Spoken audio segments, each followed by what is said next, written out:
Welcome, everyone, to another episode on the Velasquez Show.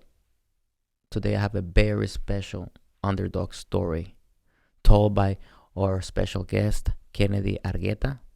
Thank you for spending time with us. Thank you for dedicating time to the show. I promise the audience will love your story.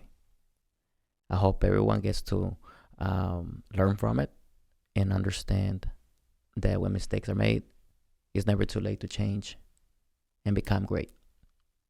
I hope you guys enjoy. Take care.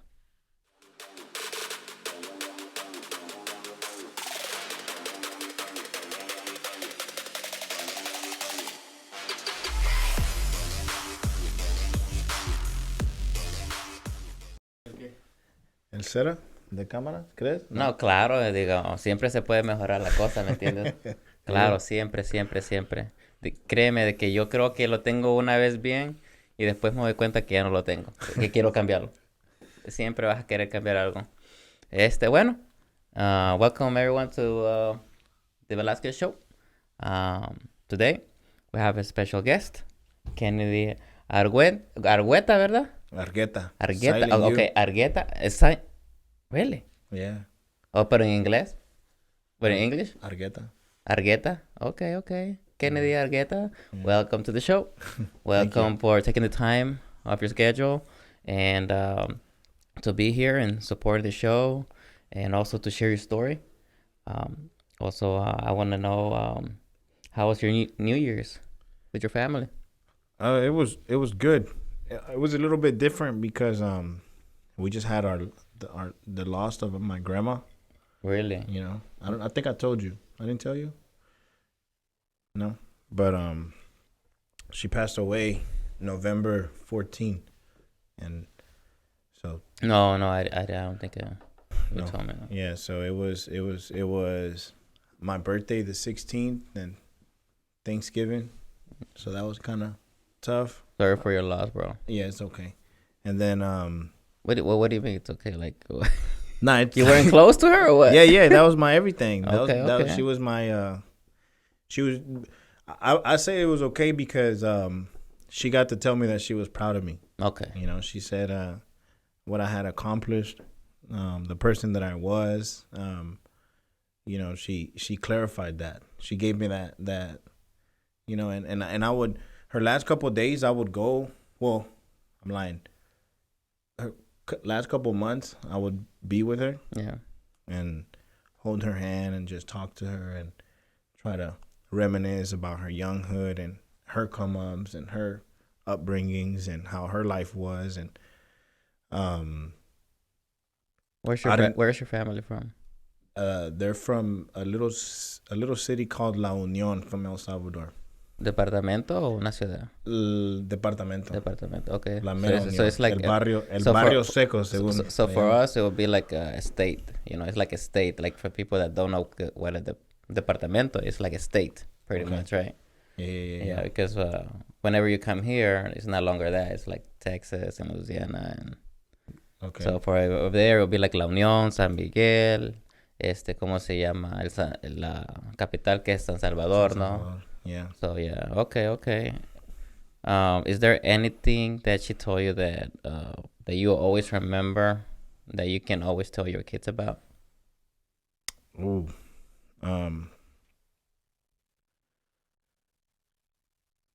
I mean, she always see my grandma. She was more like she was a nice person, but she was firm. You know, she didn't like the disrespect, and then she would let you know that she felt disrespected. So I think that she was very you know, she didn't take any BS from anyone, you know. It didn't matter who it was, right? And then she defended her kids, right? To the fullest, right? Again, even against her grandkids.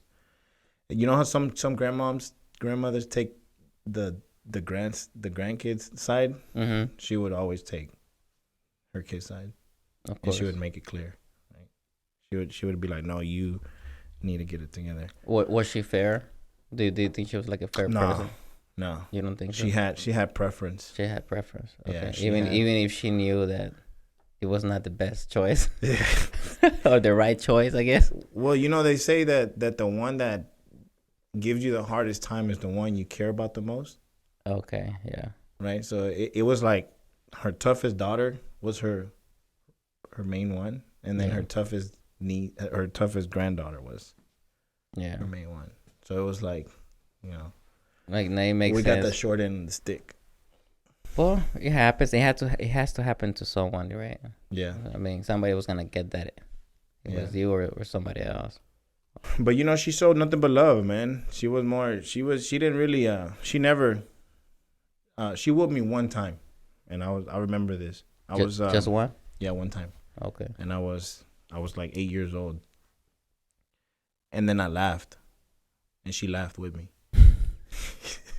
And then she never whooped me again. Oh yeah. So it was like it was weird because I got suspended from school, and my mom didn't have nowhere else to take me.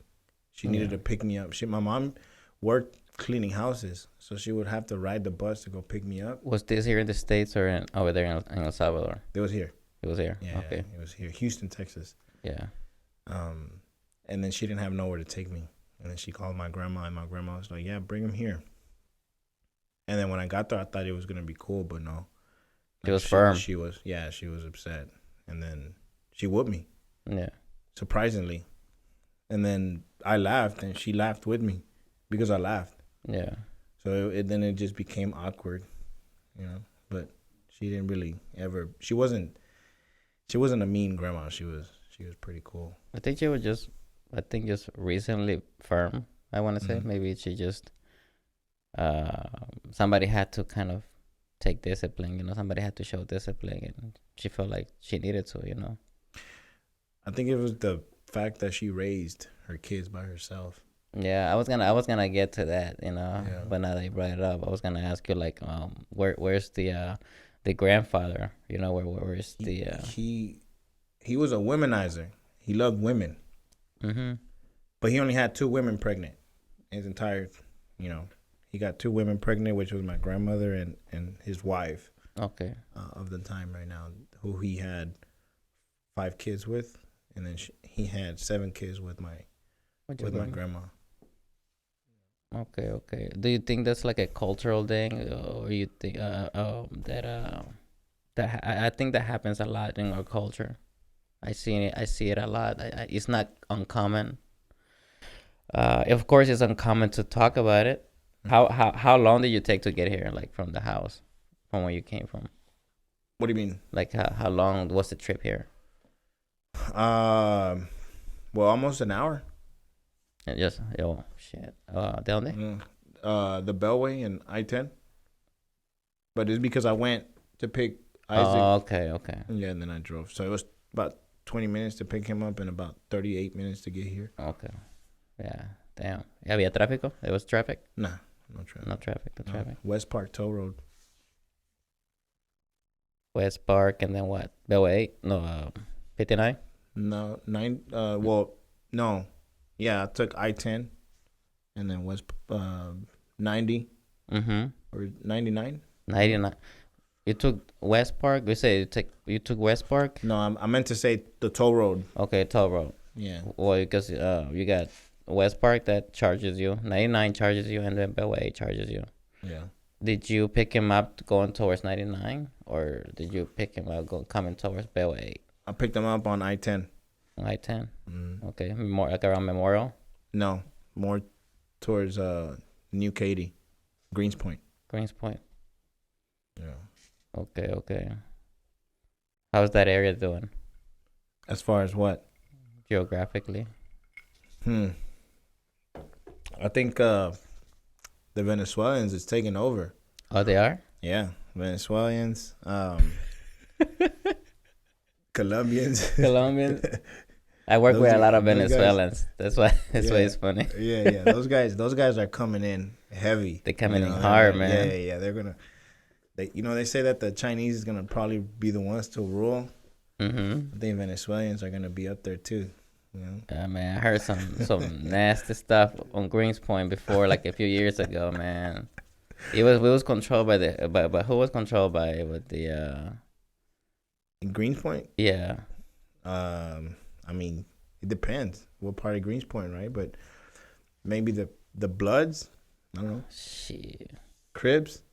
No, it used to be pretty Oh, you mean? violent. Oh Like yeah, yeah, yeah, there used to be like a lot of like shooting incidents like all the time in that area. I don't know if it's still happening now that the Venezuelans are moving in, but yeah, it was pretty bad a few years ago. yeah. I think that I had a cousin who played for the uh for a school. It was Bush High School, Okay.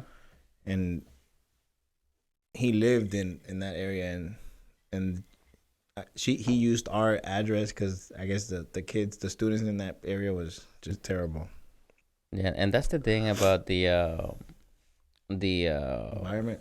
the system that that I was telling you earlier before we got in on the mic, and the disadvantages that some people will have depending on where they live, where they come from, etc. Right? Because over there in our country, it's not like here. Like if you live in a certain zone, you belong to that school, Mm-hmm. and if you live in a shady zone, you go to a shady school. Mm. It's not the case over there. Over there, I guess you choose to go to whatever school you want. As long as your parents can get you there Yeah, or pay for it. yeah. So pretty much, and over here it's just so different, man, and it sucks because of course just think about it, right? And I think that's the way like the elites and the rich people kind of control that. If you think about it, right?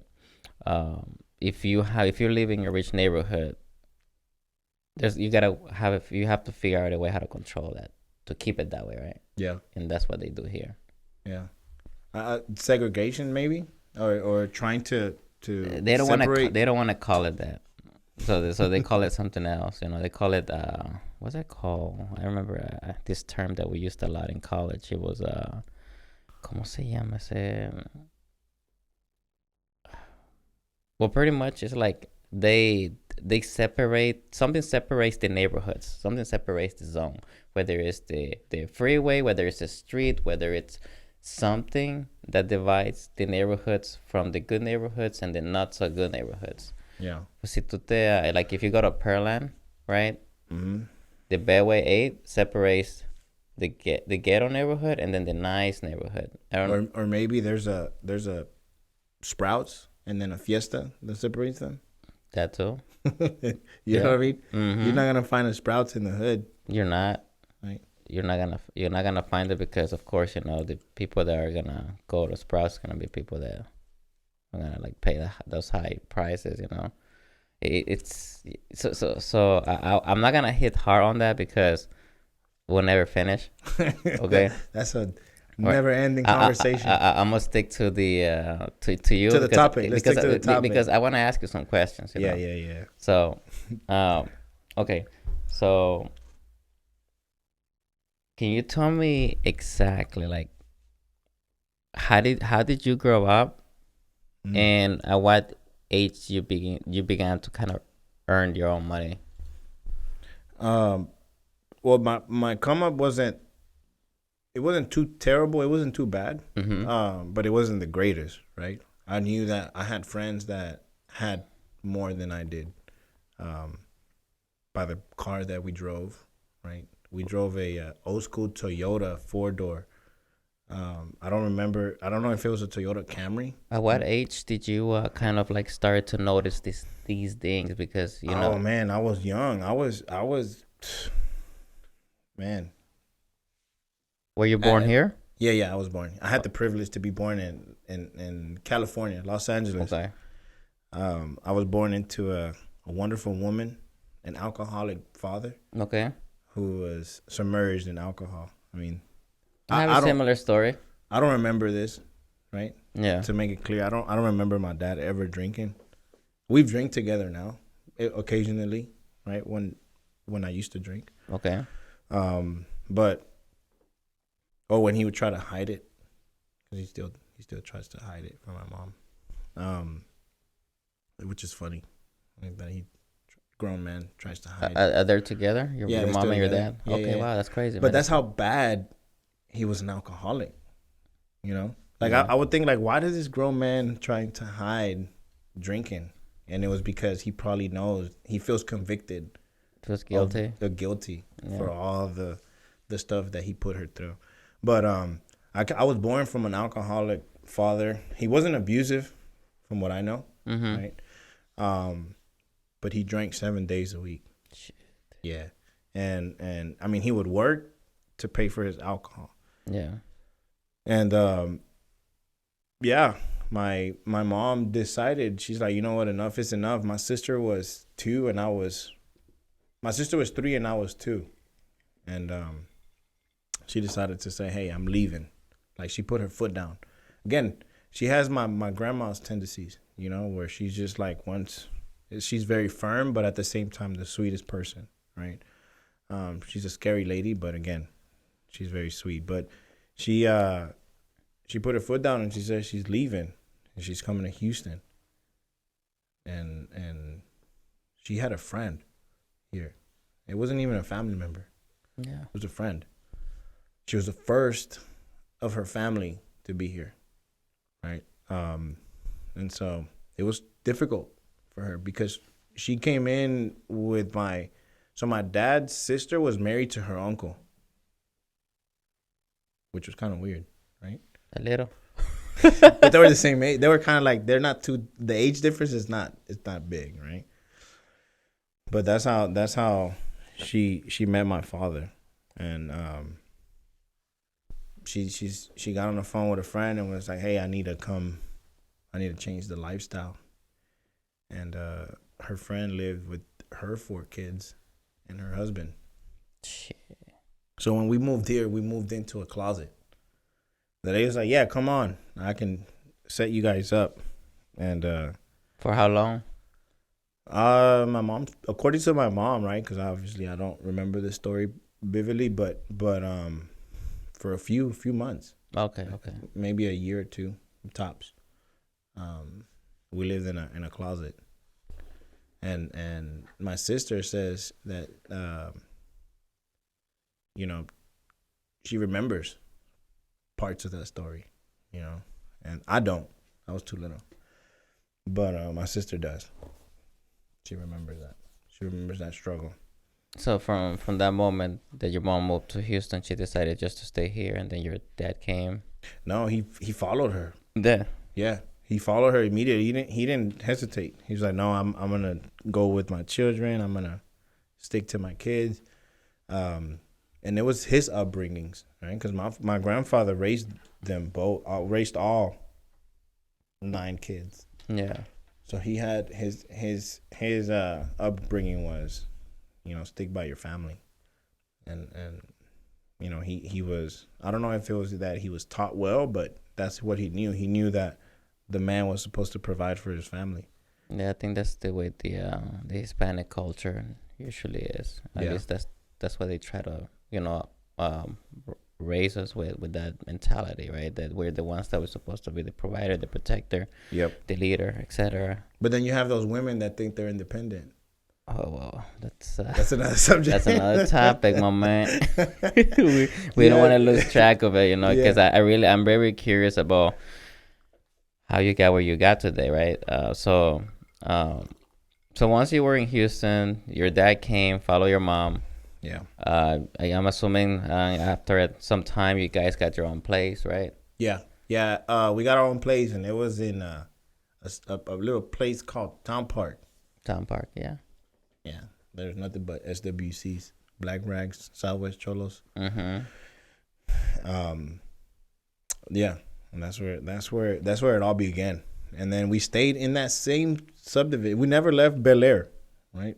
Yeah. I remember being 12 years old and still hanging out with the same people, still being around the same, visiting the same stores.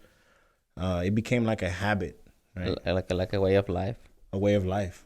Like it was like, oh, this is it, and they were comfortable. When did you develop your hunter instinct, like to be more than that? Like when did you wake up and realize, like, wait a minute, it's gotta be more than this? At 10. At 10? Yeah, at 10, because I would go to school with knockoff shoes. Mm-hmm. Yeah. And I would have friends that would go to school with like nice shoes. And one time I had a friend, and I can't remember his name. It's crazy. But he worked for a newspaper company. Okay. And this guy would take them, come pick them up in a white van, and would take them to like HEBs and Fiestas and different stores, and they would set up like little booths with newspapers. Okay. And then I asked him like, "Hey, what do you got to do?" And he was like, "You got to be 12 years old." Oh shit. Yeah. And you were like, okay, this could be an opportunity. Esto. Well, yeah, but see, I think that as a kid, you always come out. Like, I'm a strong believer that as a kid, you start closing. Like, you got to close your parents. You got to tell them, like, for candy or for whatever. Like, if you want to use the TV longer, you got to convince them. And most of the times nowadays, kids end up winning, right? In some scenarios. And so if you do it right, and so if you manipulate, because kids can be very manipulating too. They can be. Yeah, and so especially the girls, right? Yeah. Yeah. Oh yeah, for sure. And so, I ended up convincing the leader that I was gonna go just to watch, to prepare myself. Okay. And that's how it started. It was like, yeah, I'm just gonna go see how it is, hang out with the guys, and one thing led to another, and I started actually selling the newspapers for the buddy. My buddy was like worried about talking to girls, and I was just there trying to hustle. Yeah. And I remember the first time I actually was official and they started paying me. I stuck with it. Literally, I would go with them on the summers for the whole 2 years, and then I actually started getting paid. Okay. The guy went to my mom, got her to give him my information and like consent and shit. Yeah. Okay. Got it all official, and I started getting paid, and I was 12 years old. And then ever since then, you just never stopped working, or No, you took a break? I smoked my first joint.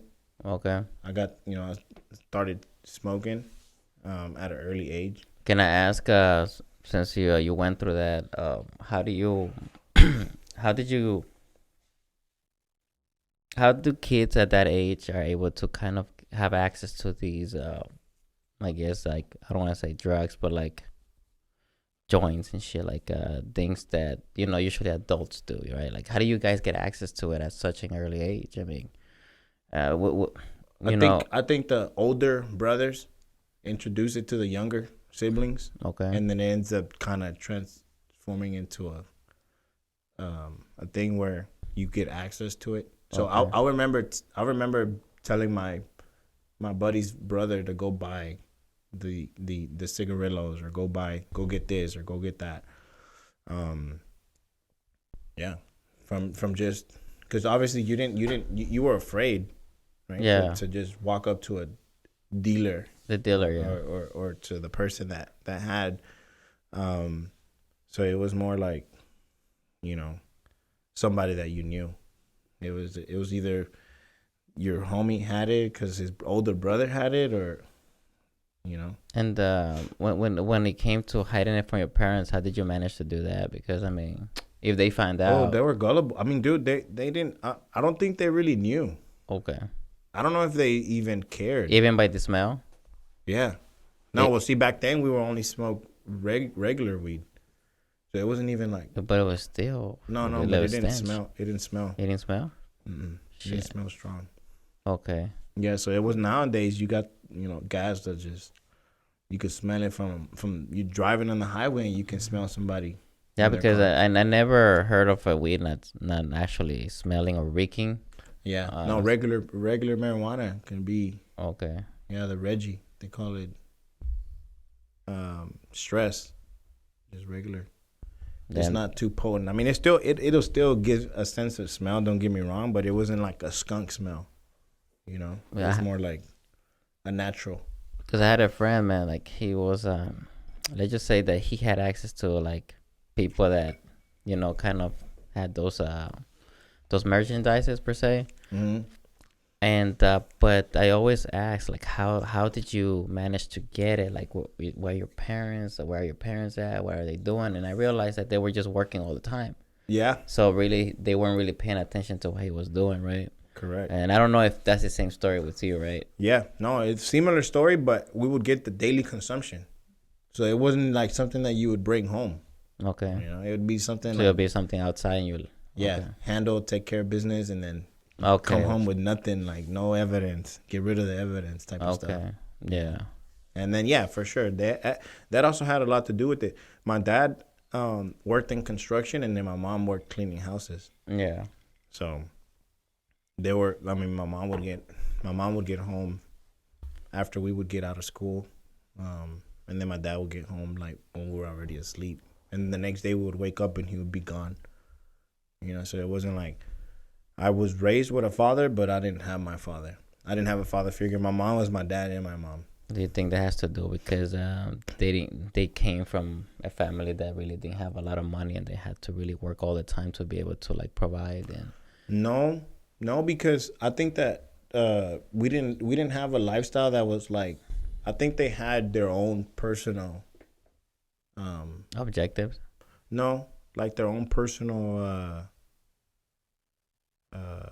habits. Okay. You know what I mean? Because I mean, he was working every day, 6, 7 days a week, sometimes even on church days, right? And Well, you know, most people in our community, you know, in the yeah, immigrant community, they work because they have to, not because you know they want to, you know, because they have to because they don't have anything, you know. yeah, but see, they have the mindset of like, oh, gaining and then sending it to El Oh, Salvador, or okay. I'm gonna make True. True. $200 and then I'm gonna send 400, So you're left with nothing. and then you're left with nothing. So yeah, so it's really like a A need. bad yeah, We call it a habit. I think it's like, look, you know, if that's what you're gonna do, then you never stop working. yeah. You know, and yeah, I think it's the cultural thing. Wow, wow, okay, okay. Yeah, that's what they do, right? They and then I mean I could see it where their parents send them over here and they're like, well, you make sure you take care of Don't us. forget about us. You know what I'm saying? Yeah, but then you have all the other brothers and sisters who can provide. yeah, And the thing is, I think the communication is not there. Where they're like, "Hey, your turn this time, or my turn this time." It's like whenever they could. whenever you were growing up, man. Before I ask you this question, um, what is something in your family or around you growing up that you saw that you noticed that maybe you will never do that to like maybe your kids or like you never want your kids to know what you went through so they don't go through it, something that's cultural, like that's common in our community Mm. that affected you growing up, of course, like for example, my mom, I'm gonna give you an example and then maybe you can give me your version, but my mom was given away by her mom. Okay. And then my mom repeated the same pattern with me. Whenever she was here, she sent me to El Salvador, right?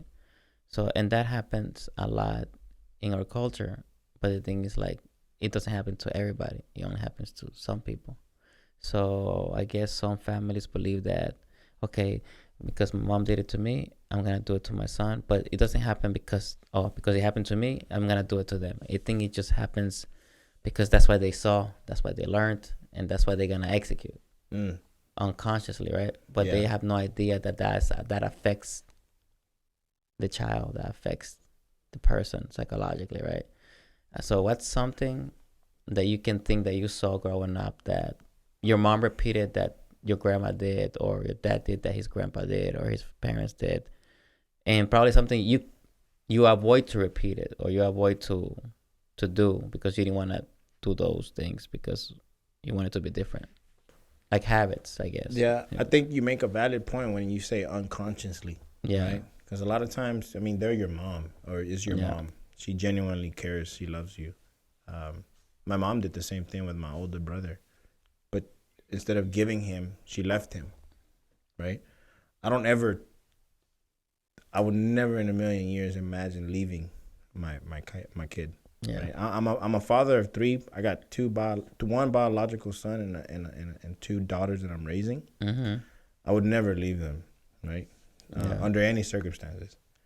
And so, yeah, I to piggyback what you said, yeah, I think that's something that is normal to them because of the necessity of having to leave that country to come and or vice versa, right? And they see it like it's I'm just gonna get rid of this burden that I have, or maybe find a way. I don't trust anyone else, or I don't want to leave him or her. Little that they know, they're actually doing more of a harm, like you said. How's your brother doing? Oh, he's not doing too well. He's he's a womanizer too. Right? He loves he. I hope his wife doesn't see this part, but he just But he I mean, learned. she has to have an idea at least Oh that no, it's yeah, happening. she I mean, knows. so this is not something if she No, hears it, it's like, she oh, yeah, oh, wow, oh I yeah, would yeah, have never no. thought, you know. Yeah, no, correct. I She mean, if she knows. already knows, then Yeah, she knows what she don't has. feel too bad then, man, No, because no. Yeah, no, no. She knows what she has, but I feel bad just like bringing it up. But yeah, she knows what she has, right?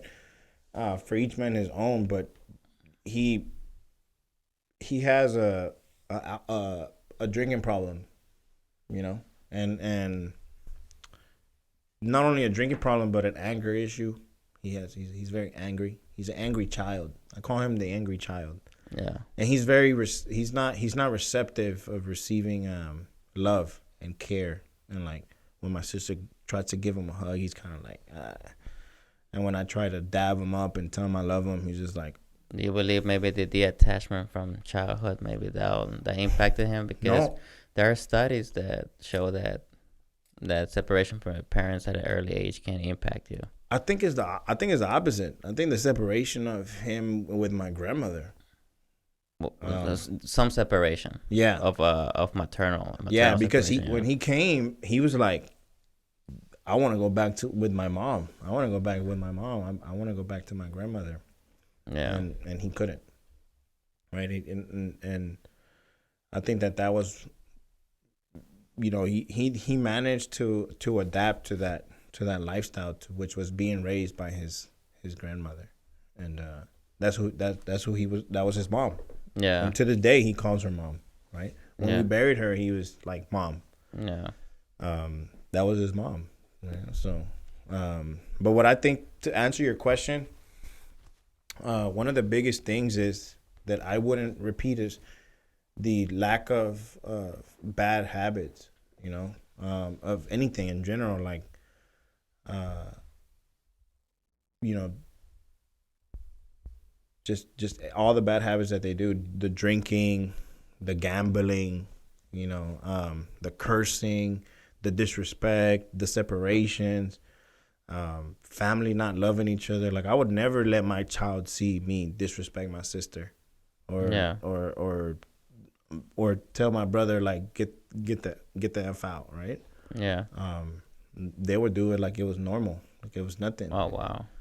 Yeah, and they were showing form actions of like, get away from me, or don't talk to me, and then they would go for like weeks, months, years, not talking to each other, right? And I think that builds resentment.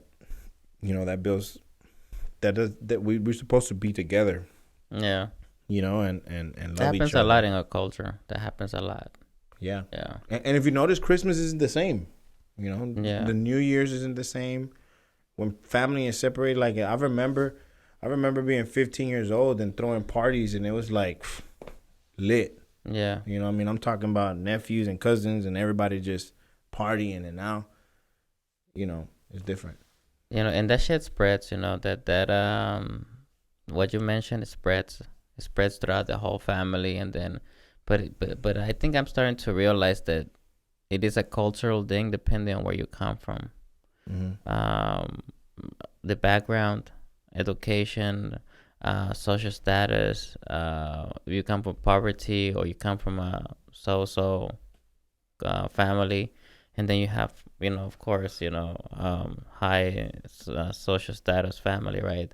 Everybody has different ways of life, and it sucks for us. It sucks for us that we come from a family that came from nothing, and then we had to earn our own education. We have to understand and learn that some things were wrong, that some things were not supposed to happen, Yeah.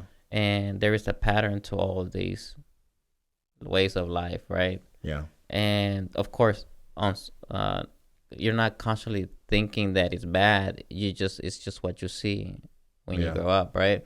Yeah. And then when you grow up, you execute the same thing you experience without understanding that Oh yeah. it's gonna affect your kids a certain way, your family or your spouse or whatever, right? Can I be honest with you? Uh-huh. One of the biggest things that I've seen was pornography. Mm-hmm. Right. I would see uncles watching it. I would see. I don't know if I quite remember my dad watching it, but I want to say I do. Okay. But I don't. I can't pinpoint it. Okay. Right? But pornography was a huge thing for these men, and then you can also see how the perversion. How they would just like look a certain way. Okay. You know what I'm saying? Mm-hmm. Or they would see a little girl, or they would see not a little girl, but they would see a woman, right? The sexual attraction, and as a young man, as a young kid growing up, it's like you don't know that situation. Right? You don't know what exactly how to feel, or the right expressions. It's right? because you don't have the experience or the information to process No. what's happening properly, Yeah. right? So you just you're seeing it and you just Yeah. guessing what it's supposed to be. And then you think it's okay. They see it, their uncle show it, they think that it's okay for them to do it too. So also as a kid, you're innocent. Yeah. Because you don't know better, because you don't know exactly the information that you see in it, how it's gonna be really affecting you sociologically, right? Mm-hmm. And not to mention psychologically in the future, depending on how deep things get, Yeah. But yeah, I think that's one of the things that I notice in our culture too, that as kids we learn things that from adults or from other people that we don't know if it's right or wrong. Yeah. And when we do it, and then other people that are educated points it out, then you realize like it's wrong. It's not right. And then they try to cover it up. Well, what can they do to you as a kid? Yeah. I mean, all they can do is guide you, teach you that it's wrong, and then hopefully you learn from it. Yeah. But the responsible ones at the end of the day are who? The adults. Are the parents, right? Yeah. And I think that's where like the holding people accountable for comes in place. And if your parents don't know and you don't know, then ¿dónde vamos a parar? You know what I'm saying? I mean, and how can you? This is why we, as the next generation, we have to fix that so our kids don't do that, so our kids don't, make the same mistakes or don't go through the same experiences, right? Yeah. Because you don't want your kids to be, with kids that have that kind of mindset, right? Right. Perversion. And at such an early age, because we all have it, right? As adults, it's different because we are aware of why we're thinking it, right? But as kids, no, you're not supposed to be thinking that much about sexuality yet. You're supposed to be thinking about like school and shit and playing with toys and canicas and cartoons and Dragon Ball Z or whatever, right? But yeah, it's those are the things that we experience, in our culture at such a young age. Yeah, and I think it's that fast life. Yeah. From my understanding in our well, I would say our country and as far as Central America, the life is a little bit more slow, more calm, more cool, calm, and collective. Here is like, it's such a fast paced, maybe in a sense, and everybody's just moving too fast that they don't take their time to sit down and read a book with you, or they don't really understand the importance of telling you right from wrong. Yeah. Right. And just teaching you the point of respecting women, right? The other day I was talking to my son about how important it was for him to respect women. And I told him, I was like, bro, you're better off not respecting men, you know, Yeah. and respect the woman first. Yeah. Right? Prioritize the importance of respecting a woman, because he had a little friend. My daughter brought a friend over, and he was in the back of my ear. I was hearing him having conversation with her, and he was being rude, you know. And so when we dropped her off, I kind of like called them out on it. I was like, hey, don't ever do that, right? And then I think he kind of got not in a defense mode, but like offended in the sense where he got embarrassed. And so his reaction was like, well, after I told him he needs to respect women more, he should consider respecting women more than men, because you know the women deserves the respect. He was like, well, I don't have to respect you then, right? And so I immediately got out of the car and I like grabbed him by the shirt, and I was like, who you not gonna respect? And he was like, oh, well, I would just, you know. And I think the kids' mentality works so fast, and it's like a sponge, where they grasp everything and they understand everything, and then their mind works a million miles an hour, that they think that it's okay, but as long as you can kind of get their attention, and like, you know, and ever since then, dude, I mean, it's been quite a while now, and it's happening with my wife, with my daughters. Like he'll be a little bit more, you know, hey, okay, you know what I'm saying? Yeah. Show a little bit of more respect. Okay. I think it starts like that, right? It starts with just the parent, like you said, that the lack of supervision. Yeah. I guess guidance. Yeah, because I have friends who were raised with mom and dad, and they ain't worth nothing. And then I have friends who were raised without mom and dad, and they're a lot, you know, and or vice versa. Yeah. So I mean, it's challenging, but I think that the principles definitely come from learning. What do you do for a living, man? Like, ¿qué haces como para trabajar, de trabajo? Oof. I do a little bit of everything. I do. I'm an entrepreneur. I sell. Sales. Yeah, I'm in sales. When did you know that, you know, sales was your, like, I guess your gift, I guess, because it's not easy to do. If you ask me, it's not easy to enjoy. It's not easy to do. When did you find out sales was your passion? When I think it's not more of a passion. It was more of a gift. Right, I was gifted. Okay, so even better. Yeah, you didn't have to try hard. I didn't have to try hard. Okay. And it was when I was so convincing. You know, I mean, I would convince anyone and everything. Yeah. At any time, right? I convinced my coach to let me play soccer, to let me be the goalie in the finals. And I was never a goalie. Oh my God, dude. You know what I'm saying? I like soccer, so I know how intense that shit is, man. So, you know what I'm saying? I was like, I don't know how, when, what. I just convinced them to let me play goalie, and we won. When did you find out you were good at talking? I guess maybe that's the question I should be asking, right? Because it seems like you're good at talking. You're good at convincing people. You're good at communicating. Yeah. At others seeing what you see, and actually them actually believing it. When I would get myself out of trouble. My man. At school, you know, it was second nature. Like I would make the teachers apologize to me. Yeah. You know, and it was crazy. Yeah, I think that's when I started realizing, like, oh dang, I actually have a gift, the GAT, right? The gift of persuasion. The gift of persuasion. Wow. Yeah, the gift of persuasion. Everything.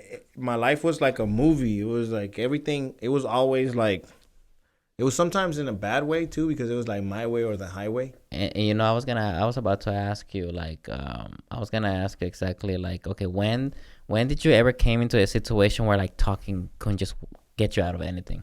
or Could it? couldn't get you out of something, or couldn't get you something. Like, you know what? I think I'm gonna do more than talking to get out of this, or I'm gonna do more than talking to get this done.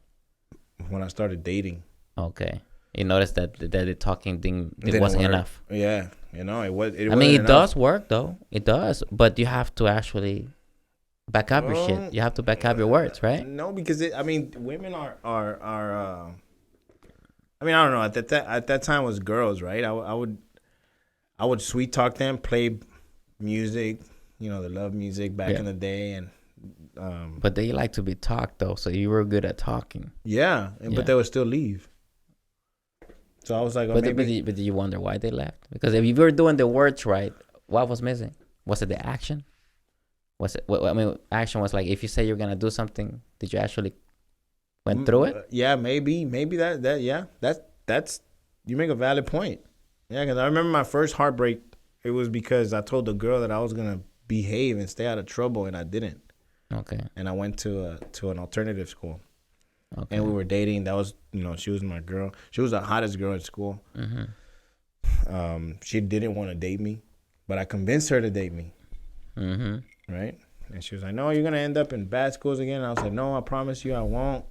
And I ended up in another. I came from a bad school. Yeah. Right, and then got kicked out again, and I ended up in another bad school. That was my whole. That was my life in education. I was always in alternative schools because of my behavior. How long have you been doing what you're doing now? Like the sales wise, like you say 15, you're an entrepreneur. Yeah, 15 years. 15, huh? Yeah, I was 15 years. I started. I was getting out of jail. I got out of jail and I was sitting in a curve and a guy and I asked the dude, he was smoking a cigarette, and I asked him for a cigarette. And yeah, that's how it all started. It was an old, he wasn't old, but it was an older white man. And then he asked me why was I there, and I started explaining myself to him. And he asked me if I wanted to change my life, and I was like, yeah, I do. I want to change my life. And I got introduced to sales, and I went in and I started seeing these walls full of checks. And I always had an ambition. I was ambitious. I was always like, I want this, I want that, I want the nice things, I want to be able to have, What did you get in trouble for, if you don't mind me asking? That time? Yeah. Because I got in trouble for a lot of things. I mean, I got in trouble for all kinds of stuff. That time I got in trouble for I was driving with no driver license, no ID, no identification, and I got pulled over. Yeah. And then I had some I think I had a couple of blunts rolled up, and they took me to jail for no identification. It was weird. So were you one of them kids, the young kids that look old as fuck? And yeah. Okay. Yeah. The cop didn't believe me. Yeah, you're 15, but you look like 25. Yeah. Jesus Christ. Okay. Yeah, I grew up too fast. Okay. I was that kind. I think it's just your genetics, bro. Yeah, I have no tattoos. Yeah. So it's like I don't have no marks. No affiliations, you know. No affiliations. Mm-hmm. I'm a self-made. I was that kind. I never really joined a gang. Yeah. Right. I'm sure growing up you were around people that were. Yeah. Yeah. Yeah. All the time. And I was affiliated. And they have this thing where they say you're affiliated because of. My mom used to say this thing. It was dime con quién andas y te diré quién eres. Mm-hmm. Right? Yeah. In English is show me your friends and I'll tell you your future or some shit like that. Yeah. Mm-hmm. And I didn't really believe that until I started being judged and like said, "Oh, you this or that," and I have nothing to do with it. So that's one of the things that got you in there. Okay. And once you get out, you were introduced to sales by that white guy, and then after you got out, you turned your life around. You want to say, or it wasn't? That's when my life really started. Okay, so okay. It started in a sense of like traveling, making money, making moves, getting in trouble, buying guns. illegally, right? What triggered it? I mean, what made you want to do those things after you just got in trouble? That's a really good question. That's deep. That's a deep question. The crazy thing is I have the answer to that, and I figured it out. And it was because I was afraid of like being. I wanted to have control, and not be underestimated or not be taken advantage of. And it came a lot to do with not having my father around because I was the man of the house. Yeah. Literally. At a certain age, I was like, my sister would get messed with. I would have to be the one to take care of. I would walk the street and then my mom would get yelled at or like whistled at, and I'd be the one that have to step up. Yeah. So it was like the anger inside of me was like, I need to earn that respect. Yeah. Like I wanted them to respect me. I wanted people to fear me. Yeah. And that's where it all came from. That's where it all started. I wanted people to respect me, and then it came from people fearing me, and to this day I still sometimes feel the same way, in a better sense, right? Where people supposed to fear you to respect you, maybe in a sense, right? And then not necessarily fear you like in a sense of like I'm afraid of you, but fear you like they're scared to lose you or the person that you are. They don't want to lose your friendship because they're gonna be in a worse position or they're not gonna have the opportunity that they have. And how old were you when you were going through this phase? I was 17. 17. Jesus Christ, man. You were a kid. Yeah, I was. But I didn't get to play. I didn't even get to enjoy my high school plays. And in fact, I didn't even get to enjoy high school. How did you bounce from all this? Let's say, okay, you went to jail, you went to the joint, you got out, you got into guns, and you got into protecting yourself because you felt like you were the only male figure in the family that needed to protect your mom and your loved ones. When did you? When did you focus more on like making money, staying out of trouble, and actually start getting like your life together, like? In a way where you weren't focused on getting in trouble and getting the respect, you were focused on making money and making moves to the point where I wanna earn this amount of money this year, or I was the focusing 18, almost 19. I got robbed by my best friend, childhood best friend. Yeah, and he shot at me but missed. He had a big old revolver 380. Yeah. And he's probably, I don't know if he's in jail or he might have got out by now, but he was a bad dude. Yeah. And I remember holding the steering wheel, and I knew that he was going to try to kill me. He was shooting you outside the car or inside the car? No, he was robbing me. He was robbing you. He was outside. Yeah. Okay, wow. I had a PlayStation. Oh my! He was robbing me for a PlayStation. Oh my God, dude, this is crazy. No, he was really he was robbing me for other stuff, but he was robbing me, right? Yeah. And I remember holding the steering wheel, and I was raised, mind you, I was raised in the church. My mom, every Wednesday, would take me to church. Every Sunday we would go to church. So I knew I was a believer, and I knew. So I was like, I closed my eyes and I started praying. I was like, Lord, I would never do this again. Get me out of this situation. And could I say baby mama? Yeah, right? Yeah, yes. I mean, the mother of my child. Yeah. Is she still with you? Or? No. Somebody else. Okay. Yeah. So the mother of my child was there, and then she was pregnant at the time, and I prayed. I said, "Hey, Lord, take me out of this situation."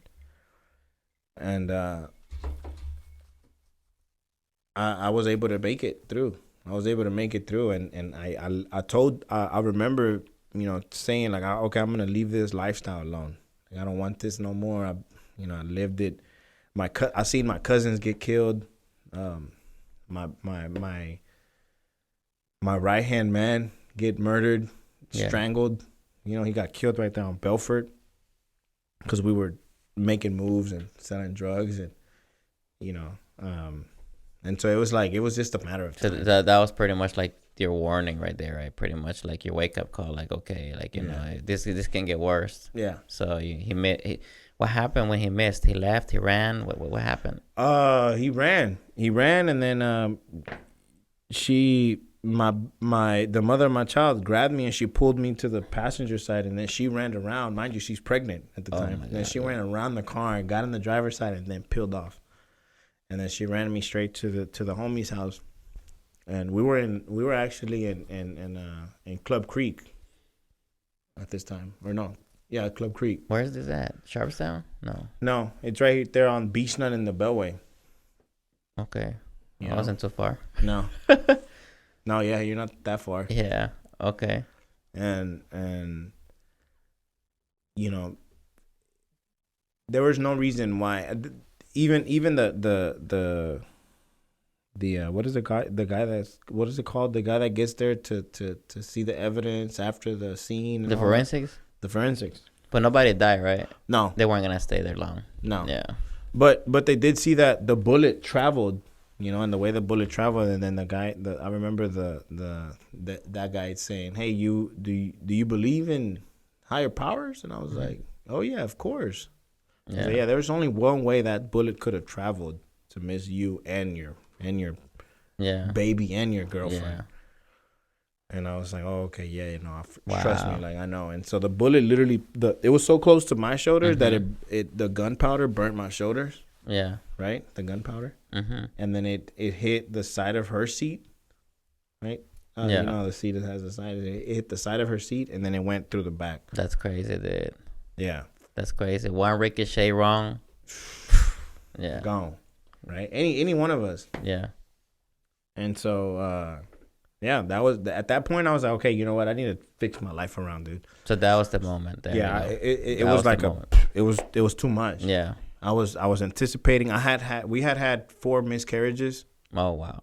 At the age of 18. Yeah. Jesus, dude. Yeah, we had 4 miscarriages because we wanted a baby. We were already living together. We wanted to have our own lives. Yeah, you know what I'm saying? I loved her at the time, and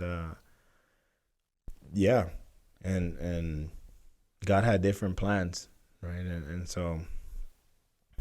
That's when I really just said, you know what, I'm changing my life around. And at 19, I made my first 100,000. You know, at 19 years old.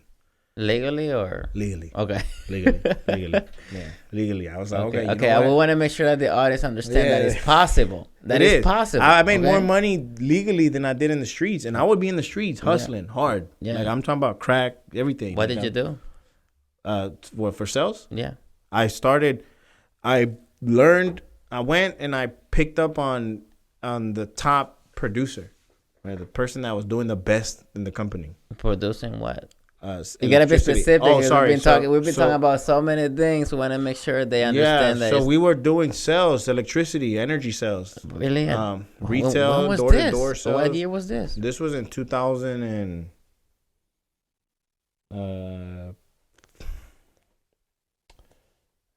maybe 2018, 19. ¿Cuántos años tienes, güey? ¿Cuántos años tienes? 2009. No, wait, what year was it? It was 2009 te creo, pero 2018, bro. No. Yeah, no, tripping. 2009. Okay, 2009. Okay. Yeah. All right. And in 2009, I made my first 100 G's. Did I say 2019? Yeah. Yeah, no, 2009. 18, and you said something like that. I was like, 2009. Okay. Yeah, 2018, I was already making. Okay, yeah. Oh, wow, man. That's incredible, man. 2009. Yeah, we're getting to the good stuff now, because, I mean, everything is good, but now we're getting to the point, like, where you got to the point where you turn your life around and you made your first 100K. Yeah, 2009. You know, I was 30 years old when I saw 100K in my bank account. For the first time. So you seen it in your bank account, but it's gone. I mean, I never saw it again. By the way, let me tell you. So this is what I'm saying. It's incredible. That's why it's so incredible too. That how you turn your life around so fast. Yeah. From everything that happened to you, right? And then you kept going. you kept going and going, and this is what the audience really needs to pay attention, because you're about to unfold, you're about to share something that a lot of people, I think, they're gonna want to hear, because even though you went through all those challenges, Yeah. all those obstacles, Yeah. all those issues growing up in your youth, you were still able to turn around, and I don't know how, but you did it, Yeah. and you got into the solar business. Well, no. Well, yeah, I seen 2008 happen to my parents. Okay. That was tough. Right? And that's what really just also was like, I would never let myself go through that ever again. Yeah. I was like, I need to figure something out. The struggle, but no, I got into solar 6 years ago. But I started my company before then. You said just regular electricity. That's all. Yeah, you we want? were just doing electricity. Okay. Electricity, man. Hey, door-to-door sales makes some decent commissions. Yeah, I hear like a lot of speeches of speakers that said that they did sales too, just like the way you're saying it, and they said that it sucked. It sucked. They sucked. No, it sucked. The profession sucked because they were getting rejected left and right all the time. They sucked. And then they got to the point where they got good. Okay. Right. But in the beginning, it was overwhelming. It was heartbreaking because they just couldn't sell properly. They were learning the business, and you know how it is when you learn the business. You're gonna get a lot of no's, more no's than yes. For sure. Lucky for you, you were good at talking for an early age. And I was good on rejections. Mm-hmm. I was okay with taking no for an answer. Yeah. And a lot of people are not okay with taking no for an answer. They must take a yes, Yeah, don't get me wrong. There was a couple guys that squabbled. Yeah. Customers that I fought with. Yeah. Physically. Yeah. Because they would get disrespectful. Oh, okay. So I went through everything. You can imagine. Is it hard? Be honest. Like let's say you're a good talker, right? You're just naturally a good talker, but for the people that are doing it, for the people that I want to do it, that are not really good at talking, that they just suck at convincing people. How tough is really that profession, bro? Because of course you were successful at such an early age, but in reality, what does it take to survive there, man? I think the mentally toughness, right? Just I knew that I wasn't gonna be able to make as much money as I wanted to make anywhere else, and I didn't want to go clock in and clock out. So I had a goal. Right, I had a purpose. I feel like sometimes people can work for a paycheck but die for a cause. Right. I remember this quote that Bish, the owner of the company, used to say. Right. And I don't know if it was a quote. It's more like an analogy. But he said, if picture two bridges, and in between the bridges there's a thin plywood, or I mean not plywood, 2x4. And it's 100 stories high. And I tell you, if you cross over, the chances of you falling off because you don't have nothing tied on is very high. If you cross over, I'll pay you $1 million. Would you cross it? I'm like, maybe not. Yeah. Right. He said, but if I had your parents, he asked, who do you guys, love the most, or who's your pride and joy? A lot of people say my mom, my kids, or this and that. Okay, well, if I had your kid on the other side and said, if you don't cross, I'm going to release. To think of a way to cross. You'll figure it out. Yeah. Right? And you would run through that 2x4. Right. And so that was my thing. Right. I had a bigger purpose. I had a cause. I had a philosophy. I wanted to be the one to write that check, to be the one to say, hey, I don't want my family to struggle or go through any issues that I went through. And it motivated me. But it was bigger than the no's. It was bigger than the rejections. It was bigger than just, just not worried about all of those small things. Because I didn't really sweat the small stuff. It was more like there's a bigger picture, and then the bigger picture was becoming successful in a career that not too many people can succeed. Yeah, it's tough, man. Sales is difficult. Door-to-door sales. Door-to-door sales. yeah, and it's brutal. I can imagine I the said brutal. yeah, I can imagine it, dude. Like I see these guys here knocking on my door all the time. Yeah, and you tell them, "Nah, I'm good." 99.9% is a no. I'm just not interested in the services. I'm pretty sure somebody needs it. I'm pretty sure somebody wants Question: it. why did you not? Why did you? Why did? Tell them how we met. Well, we met through your profession, door to door sales, Yeah. and I still didn't buy anything, and and I wasn't trying to bullshit. I was actually telling you the truth, and like I had to show you because I guess like you didn't I got believe my curious. operation, Yeah, yeah, and once yeah. you realized the operation I was running, it's like okay, maybe solar is not for this guy. Yeah. Because I was just draining a lot of power during that time, right? Maybe now probably is a good time, right? But right now I'm working on getting another house, and my wife's probably gonna keep this house, so we'll see, we'll see. And but yeah, man, yeah, it's crazy out there. People trying to sell me all kinds of services, and I just don't need them. That's just the reality. But that's what I'm saying. It's amazing how you were able to be so successful in something that's so difficult Yeah. to do for many people. You make it sound easy. You make it sound, but you know what? I also done hard things that probably you would have had a hard time doing, right?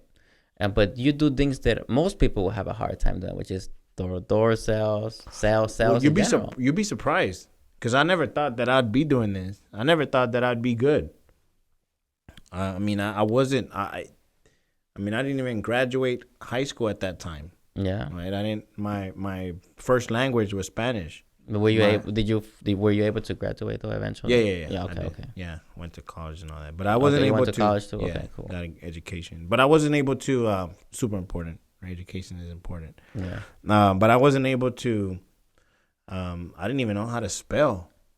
But I remember doing my first training when I got promoted to an office manager, and it was embarrassing because I was like spelling out words that I needed to train on, and I didn't even know how to. How did you get promoted? Just through your numbers? You had good numbers, and they were like, okay, you know what? You're Yeah. doing so good. We're gonna promote you. That was pretty Yeah, much it. well, And they had no idea that you had your, well, I think it was more the competition, right? yeah, Competition was everything. I always wanted to be the number one. Remember, it goes back to me wanting to be in control, yeah, right? And so I wanted to be the center of attention, and people unconsciously like to be told what to do, right? And so yeah. I had great leaders. I had Okay. great leaders. I had people that I would look up to. I had people that, and it goes a lot to where us young men, who you surround yourself with is who you become, right? And you start to see all these gangsters, and you're like, oh, I want to be a gangster, right? You surround yourself with successful people. You're like, man, I want to be successful. And I remember this kid named Larry LaPointe, who right now is like one of my probably richest friends that I know personally, that I probably call right now, and Your answer. he'll answer. Jesus. Living life, successful entrepreneur too, multiple businesses, driving Ferraris, and living in a big old mansion in San Diego, which ain't cheap to live in No, San it's Diego. not, dude. It's not. No, and so his goal was to make $250,000. That was his goal. He was like, I need to focus on how to make that first $250,000, and then from that $250,000, he started his own personal development. And so I seen his success. I would see him rocking around nice shoes and good backpacks, Louis Vuitton backpacks at that time. At that time, it wasn't a thing, right? It wasn't. People really didn't just. I think because I those think kind it's of just the things. culture. Then we really didn't pay. I honestly didn't pay attention to that growing up. Maybe you did. I didn't. I didn't either, but society makes it to where you get caught up with the things that perception is reality, right? And you began to make a lot of money at such an early age too. Oh, man. So you get exposed to Dude. like certain things, certain Yeah, lifestyles, certain Yeah, I mean, I've been all over the world yeah. at such an early age, Mm-hmm. right? I was in I was in different parts of the world at an early age and traveling. 21 was a great year. You know, when I turned 21, it was like kind of like a um uh I want to be a millionaire. I want to make that first million, right? Well, you started with the 100K at 19, so just imagine. I mean, you're Yeah. like 10% there. Yeah. And Well, earning 100,000. yeah. Oh, okay. So you didn't have it in the bank account yet, but you were Nah, earning it. that's what I was saying. There's a still, difference between making it and that's keeping still it. impressive, man. Shit, man. Yeah, but For a you still 19-year-old. Yeah, but you at that time when you're making six figures, you gotta hire somebody that can kind of guide you and teach you how to like manage your money, right? Yeah, of course. It's important. But Or you're spending or what? yeah, You were spending bro. it. Okay. Oh man, I mean, I would be the type of person that you would want to go to the house and hang out with, and because I had everything. You had everything. Yeah. Everything. Like there was not like, I mean, I would cook every day. I would beer and drugs and Shit. women and. What about your kid? I mean, it was. Well, you were young. I was young. Yeah. I was young, right? At one point, I don't even know if I should say this. No, I'm probably not gonna say this, but I'm gonna tell you, and you can edit it. You tell me. At one point, I had two women at the same time. Okay, and they were okay. They were okay with it. Oh man, okay.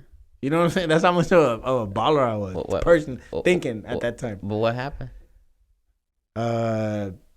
One of them pissed me off and I kicked her out. I kept the baby mama. Okay. Right? I was like, oh, no, you're gonna stay. But, and the baby mama was okay with it too, huh? Yeah. Oh my goodness. But you see, that's what happens when you have money, when you have resources, right? Yeah. That lifestyle comes easy, right? Yeah. But when you don't, they don't see you. Don't see you the same. They just don't, No. And when you tell this story, when you tell these facts, a lot of people don't want to believe it. No. But it's just like that, Once you have that money there, like they feel secure. Oh yeah. I'm with a good guy. I think that my wife, the wife that I have now, mm-hmm. if I didn't provide for her the way I do right now, would she still be with me? I don't know. I think she would. There you go. Right. Because. How did she meet you? Did she meet you well off already? Or did she meet you? Or she didn't meet you well off yet? She met me when I was down bad. Okay, that's good. She met me when I was down bad. So just like you could, I had great come ups. I had success stories, but I also had downfalls. Right. Like comeback stories, right? Yeah. Okay. I mean, at one point I was living with my mom. At one point I had my mom paying my rent. After everything you've done. After I was making 100 G's. Yeah. I had my mom paying my rent. That's the story that I want you to share. Like how did you make a comeback out of that? Like what happened? What went wrong and how did you get back up? I went from providing the drugs to consuming the drugs. I became an alcoholic throughout the process. Women. And this was after you got after the wake up call of almost dying. Yes. You became successful. You turned your life around, and then you fell back at it. It's not that I fell back at it. I became unstoppable. I became I started doing methamphetamine. I started snoring cocaine. I started living life crazy. Yeah. Like it was like, oh, I'm just gonna thug life. Wow. Yeah. And what caused it? Because you were just making that money, you had access to it. Access to the money and not knowing how to manage it. Yeah. It wasn't even stress. It was just that you had access to it. Yeah. Okay. Yeah. I started with shrooms, with mushrooms, and then acid, and then acid led to opiates, which was drugs. It's just the money access. And did that affect your work ethic? No. Your performance? It had to affect something for your mom to pay your rent again. No. My mom was paying my rent when not because of the drug habits, but because, how did you lose your money then? I mean, it's not that I would lose my money. The way this business works is like you can't count your eggs before they hatch. Okay. Right? So it's like 1 week you may be broke, you may have a bad week, but you won't have a bad month. Okay. You know what I'm saying? So it was like some months I would be like, oh, I'm gonna recuperate next week to pay the rent, and then that week would be like nothing. Because I didn't sell I didn't sell, right? And so I was still technically making all this money, but living paycheck to paycheck. I would go to the clubs and spend $3,000-$4,000 and be broke the next day. Shit. Yeah. because I just wanted to live that lifestyle. Yeah. I thought I was a cool kid, rocking nice clothes and You nice were. shoes. You were a cool kid. I was You were. to those people, Yeah. to the friends, and then everybody Yeah. would want to be around that. Yeah, of course, you know. Everybody was like, "Oh yeah." But you know, you test their friendship and loyalty whenever you have nothing. That's what you test. That's what you put them to the test. Oh yeah, trust me. Yeah. I had a couple of those downfalls, and there were only a few friends stuck through. Even in business, right? When you're doing very well, and then you're making all this money, people want to stick around. They're part of your organization, and they want to be there. And then when money gets funny, Yeah. like everybody starts moving around, and so, yeah. It was definitely a challenge to get to where I'm at right now, and I'm still. I don't think that I'm even touching surface to where I'm where I want to be at, right? Yeah. I mean, I've already made $1 million in a year before, Okay. you know, but I managed it well. I had, You learn from your failures, man. You learn from your mistakes. yeah. I mean that's how you mature, you know. Sometimes you have to make them to learn from them, and you know, many of us have gone through that. You know, we had to gone through losses to be able to make a comeback and make sure that the comeback is worth the effort. Yeah. True. Sometimes I mean, sometimes you may even think like I have enough to just relax and be comfortable. Yeah. You know, and you just don't want to keep pushing and moving forward. But I think that's why, like if you look at, you mentioned Tom Brady earlier, right? And 5 or 6 rings. At some point, he was like the GOAT, right? And what kept motivating him, what kept pushing him to wanting to have more. Right? Yeah, he's an underdog story, just like yours. You know, we're underdogs. You know, no, but when you know, when we look like there's no chance in hell we're gonna become someone because of what we're going through, right? Yeah. He's going through drugs. He's going through, you know, all these problems at such a young age. This guy's probably gonna end up in jail. He's probably gonna end up, you know, joining some kind of gang, and then next thing you know, but they don't expect the comeback of you, you know, having a 6-figure job. Oh no, and you losing it and then gaining it again. Yeah. And then, you know, and then all the aunts. Mm-hmm. All the aunts that was like, oh, this fool's gonna end up in jail. Mm-hmm. Right? The people that doubted you, you know. The people that doubted. Now their kids are in jail. Mm-hmm. Right? Shout out Brian. Right? Shout out, Brian. All right, Brian. Free my boy Brian. Okay, right? Okay. We're gonna start a campaign. Well, his mom was like, hashtag free Brian. Yeah, his mom would like hate on me, bro. You know, like it was like. Well, yeah, of course, because but the thing is, like, I think your aunt has to understand, like, yeah, you went through your shit too, but you got your shit together, and then there you're here, right? Yeah. So and that's the thing that I was telling you earlier. I remember when we were talking about Tom Brady, and then I said, you know, or people also need to kind of like, you know, stop being so, ¿cómo se llama? Envidiosa, you know, because, you know, at the end of the day, you know, we all come from the same place. It just is how you choose to change your life that's gonna count at the end. Yeah. You know, don't let the beginning sometimes judge your ending. Sometimes you just have to, like, sometimes we have a rough start. Yeah. You know, and you have your rough start. I have my rough start too, don't get me wrong, but it's and then look where you are now, you know, and you turn your life around twice. Or did you lose it again after? No, I lost it again. Oh my goodness. Tell me about this one.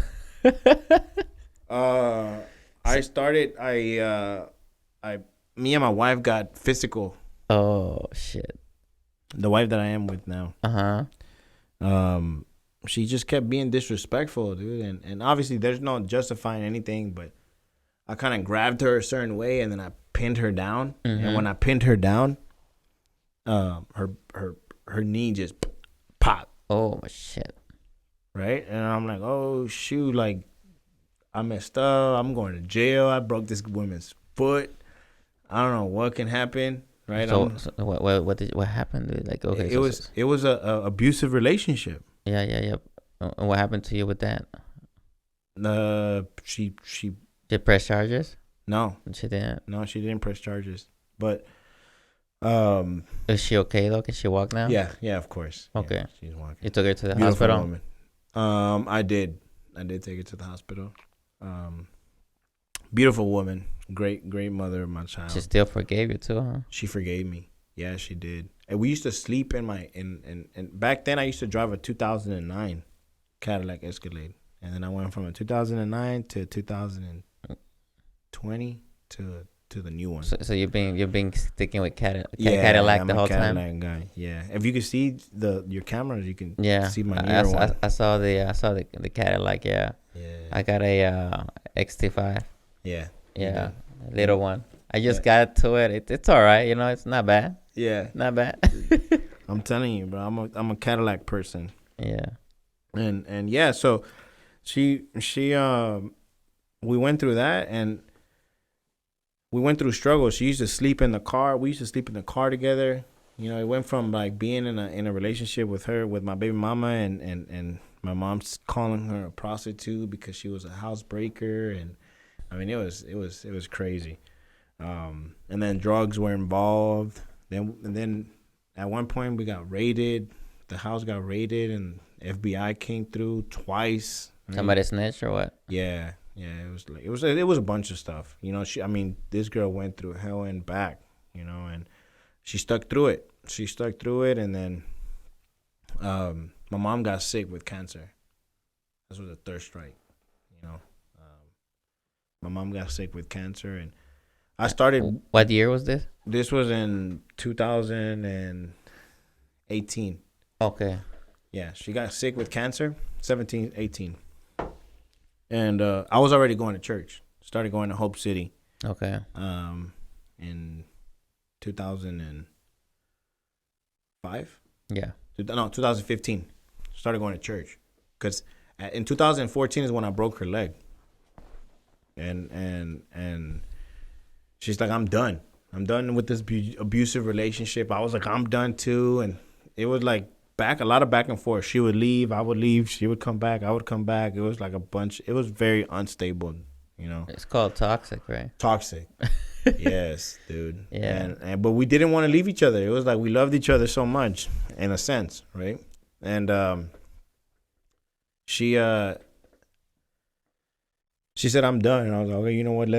When you guys started to go to church, what did you guys start to kind of fix that? Yes. Okay. Dude. It was like, okay, I'm going. She's like, the only way that you can fix this is going to church. Because she started going to church first. And she started praising, and she started changing her life. Mind you, she would do drugs with me, right? She started changing her life, and I'd be like, man, who's? And I kept drinking. Yeah. You know, and she would cry and pray, and I was like, who's this person that she's like crying to?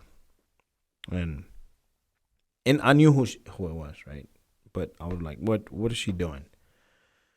And I was interested in learning more of God, because I was brought up, like I said at the beginning, in church, but I was born because it was more like a religious thing, right? Not because it was born within.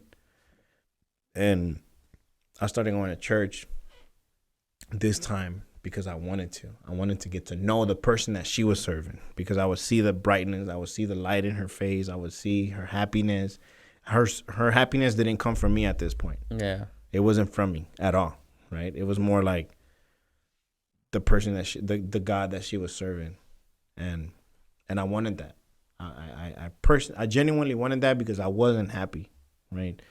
And I started going to church, and then I served the Lord for 2 years faithfully.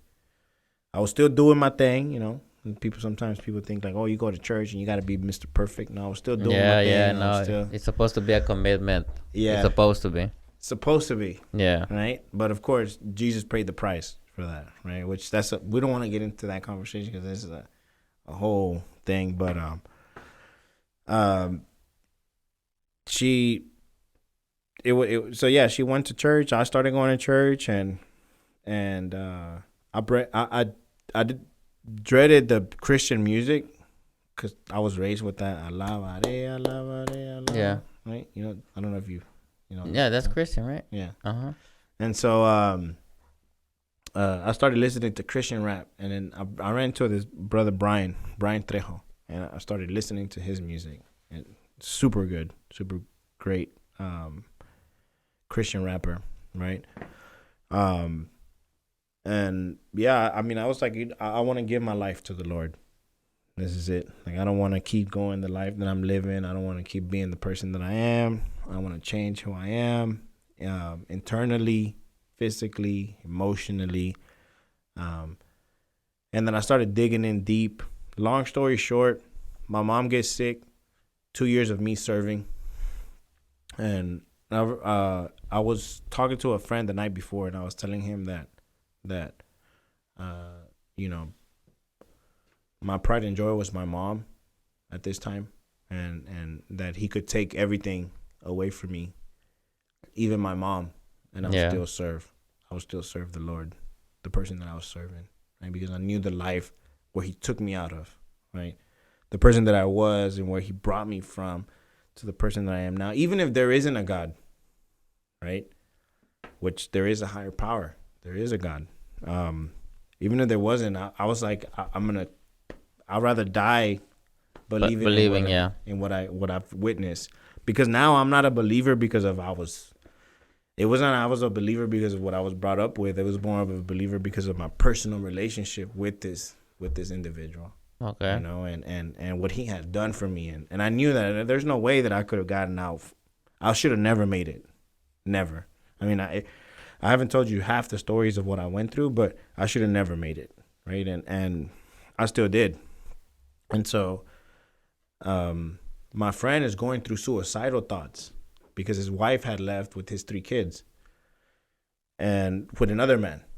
And so he was like, man, I'm going to do this and do that. I was like, dude, you know, like you are relying on the wrong understanding. You need to put your trust in the Lord first and foremost. Love yourself, right, before you can love somebody else, which a lot of us make that mistake.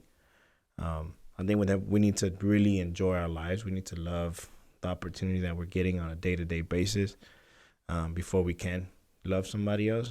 And sometimes we tend to want to love that other person, or we depend on that other person, and we're born to leave. I think it's just so difficult, man, that what your friend's going through, because the last thing you expect is your wife to leave you. Yeah. By another man with your 3 kids. It's easy to discuss it, right? But to go through it.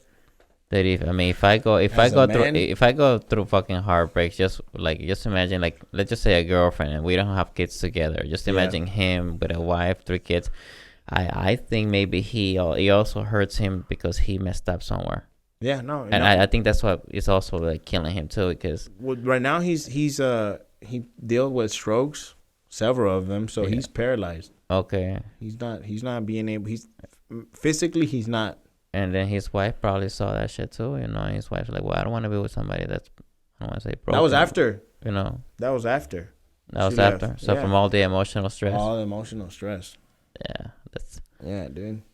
That's crazy, man. But I mean, like I said, you know, if she did it, I mean, that's the thing, right? He can tell us his version, and she can say her version. It's too, yeah. I mean, it hurts. It hurts. I knew his version. I knew their version because we would hand in hand with them. Yeah. Right, and so we know what happened. Right, they know what happened. Yeah. And so he was in love with her. Yeah. You know, that was the love of his wife. That was the love of his life. Yeah. And she betrayed him. Yeah. You know what I'm saying?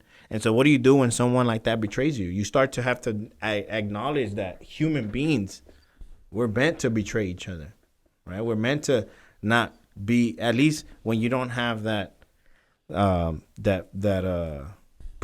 principles, right? I think there's a social hierarchy that a lot of us are not aware of that exists.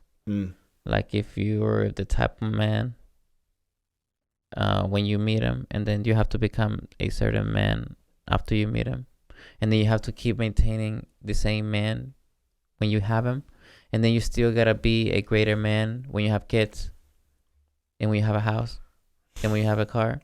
And you have to keep yourself more. And it's expected more because you have more. That's the issue. Now it's no longer about just keeping a job. It's also about affording healthcare, life insurance, have a plan, have a funeral plan, right, etc. And yes, it's more because life hits harder the older you get. And I think that's why women are so smart. Remember I told you women are smart. But are you? I got a question for you. Um, how's your personal relationship? You're good? It sucks, dude. Yeah, you seem like you're going through it. It sucks. It sucks right now. But I try not to talk about that right now because we'll never finish. Our objective. That's a whole podcast. But let me tell you, man. It's not fun. It's not fun because, well, I divorced my wife last year. Okay. Then I got into a relationship. That didn't work out either. I can take responsibility on where I failed, but I know it wasn't all my fault. Okay. At the end of the day, they're gonna get you in something. For example, what's something you can never change about yourself that a woman would try to get you on? Let's say it's not confidence. Let's say it's something you know for a fact you can't change about yourself. Name it. Yeah, just name something you know that if a woman gets you on it, no matter what you do, you can never change it. My personality. No, you can change that. You can? You can. You can work on it. You can work on it. What's something you can't work physically? Or something you cannot work? Let's say your hair. Let's just talk about your hair, okay? If a girl complains about your hair, you can't fix that shit, right? Because that's you. That's your genetics. You can't change anything about that, right? No. Or they talk about your ears, or they talk about your eyes. You can't change that. You can't. So she wanted you to have blue eyes and no. Eyes, so, for example, when a woman complains about your weight, your height, whatever, your height you cannot change. Yeah. They can get you on everything else that you can work on, but on height, you can't change that, dude. Right? That's just an example, right? So. Well, they have that surgery that you can grow 5 inches. 5 inches, shit, man. Yeah. Whenever I'm a millionaire, I'll ask you about that. Okay, that's it. I like that one. But seriously, those are things that a lot of women kind of use against people just to kind of just get rid of them, right?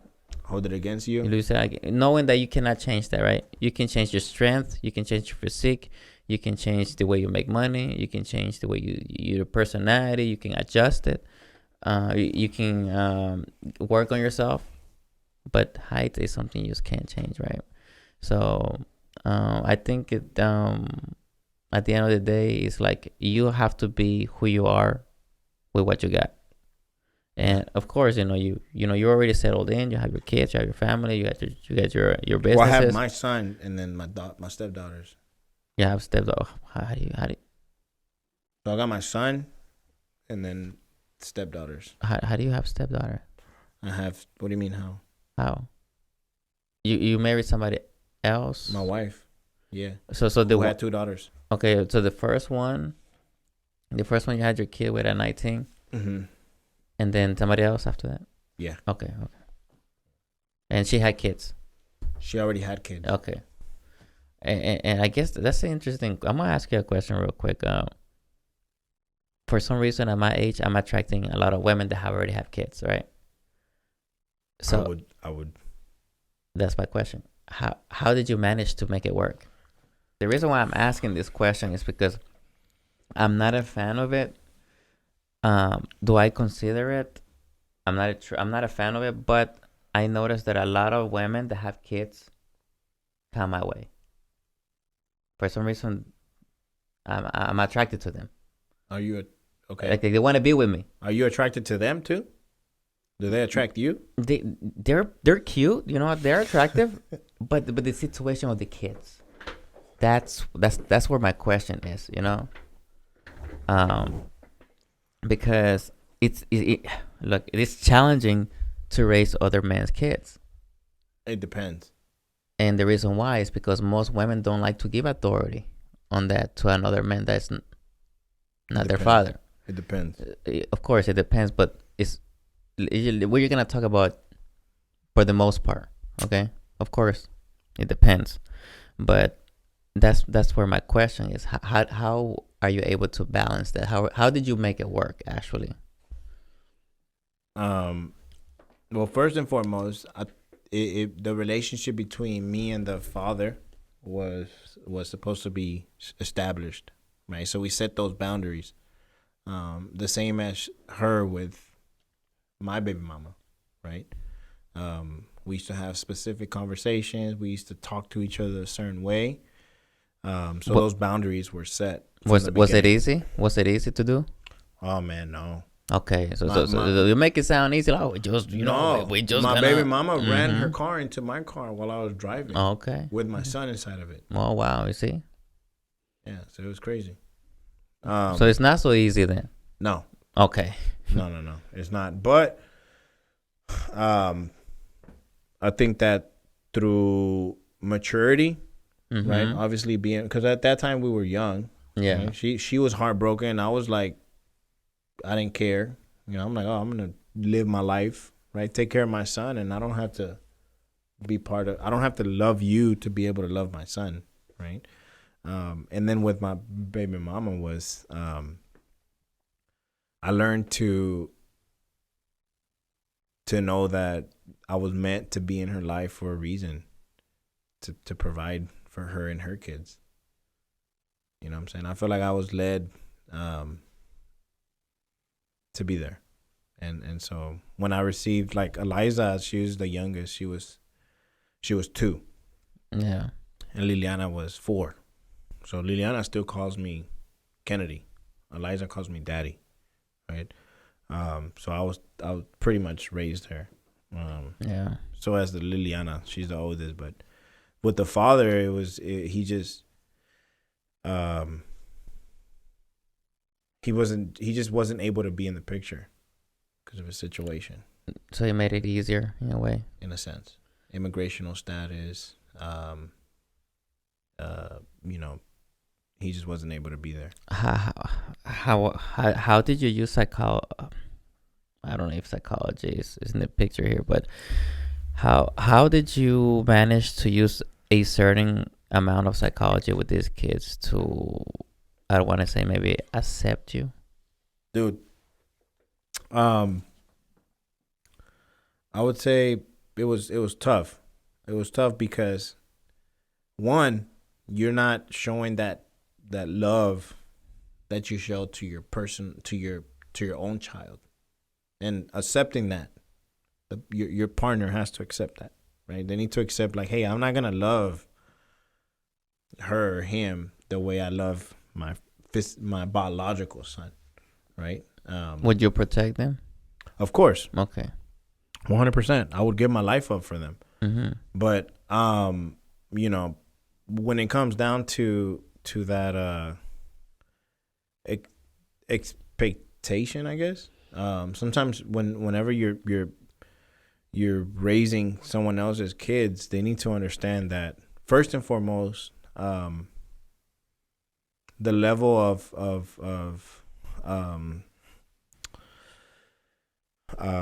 responsibilities? No, yeah, responsibilities. Of course, I can't be fully responsible, right? I am, but I don't have to. It's like I want to, right? But I didn't. It wasn't like she forced me to. But at the same time, you have to show it though. You have, even if you feel like you don't have to. In a sense, you have to show. You have to show it because you have to show support. Yeah. And it's like as much as you feel like you don't have to, you kind of do to keep her there, to keep her to make her feel like she chose the right guy. Well, see, no, because it wasn't that I had to. It was just naturally. It was instincts. If that makes any sense, because I didn't get into that position because I had to. It was more like I wanted to. But you have to think about it for a second. Why are you really doing it? Are you really doing it for the kids, or you're doing it because of the relationship that you have with their mother? I think I got to the point that I was with her because of the kids. So why don't you just adopt the kids, right?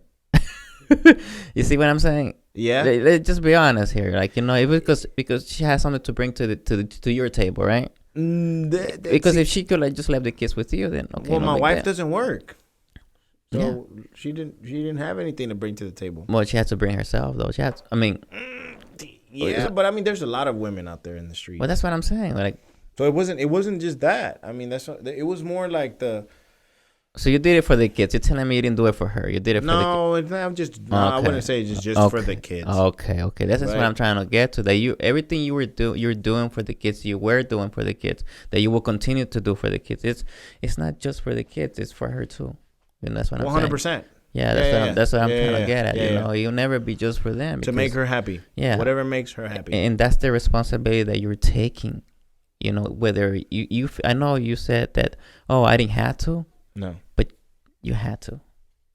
It was like a negotiable that was not negotiable. No, because we could have just stayed dating or being boyfriend and girlfriend. Yeah, but you wanted more. Didn't you? You wanted more than that, right? You wanted her to take you serious, right? Yeah. Then you had to do it. I know it sounds like optional. Yeah. But it's not because you have to protect them. At certain point, yeah, you're right. You have to protect them. And you got to take those kids. And as even if they're not yours, and that's why I ask how difficult it is to do it. Is it possible? What are the secrets? What are the tricks? What are the techniques? Because I have a friend. Okay, I'm gonna call her a friend. She's interested in me. I'm interested in her. There are kids involved. There's a father involved, and he's really in the picture. But it's a little toxic. Okay, it's a little toxic. You gotta set those boundaries. And that's where my fear is. I don't want to lose her for putting someone in their place, right? So I don't want to. I don't want to put myself in that situation either, right? So they tell me he's harmless, but when she talks about him, he's toxic. So I'm like, which one is it? Yeah. Right.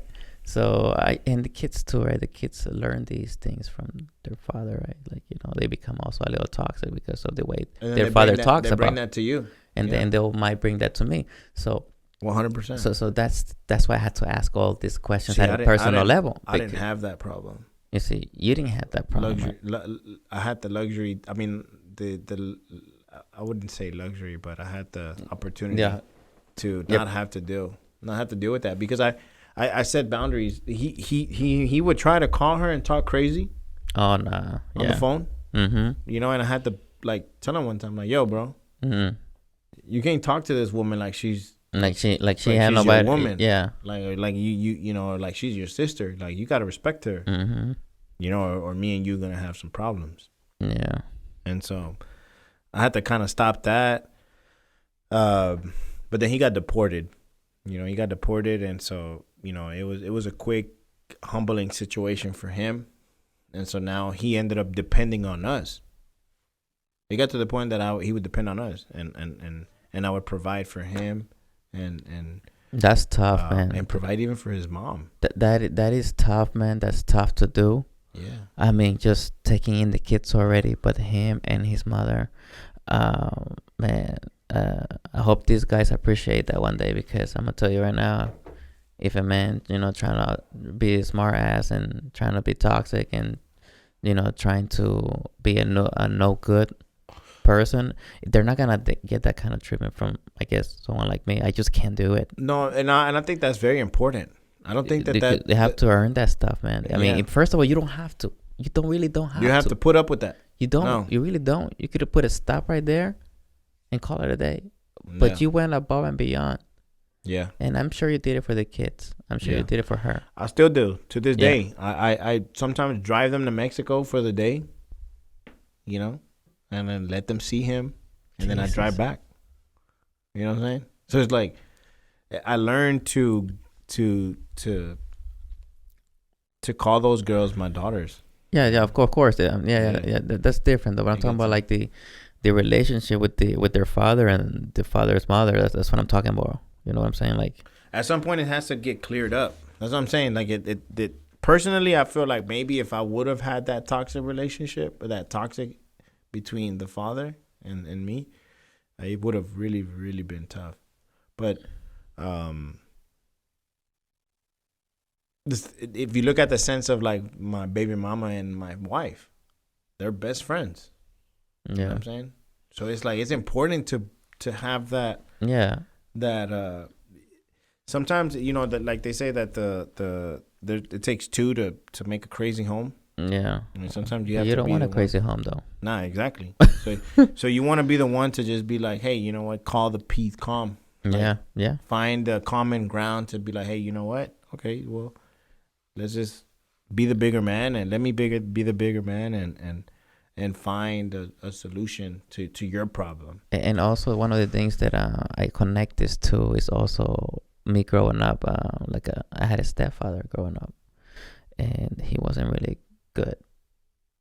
So I want to make sure that if I ever become a stepfather, which is not my first choice, I don't want to be, but this woman is hardworking, she's beautiful, she's caring, she's nurturing, she has all good qualities for a woman. She's willing to take care of her man, her family. But it's that she having kids and going through this situation with her ex or whatever that makes it challenging for me to take it to the next level. I want to say right now we're just friends, right? But at the same time, I want to make sure that if I become a stepfather, I don't want to be the villain because my stepfather was the villain. So I want to make sure that I do not repeat that story. And I'm not saying that I am, that I will. Mentally prepared for that? I never been in that situation. I've been in that situation before, and I did okay. I did okay there.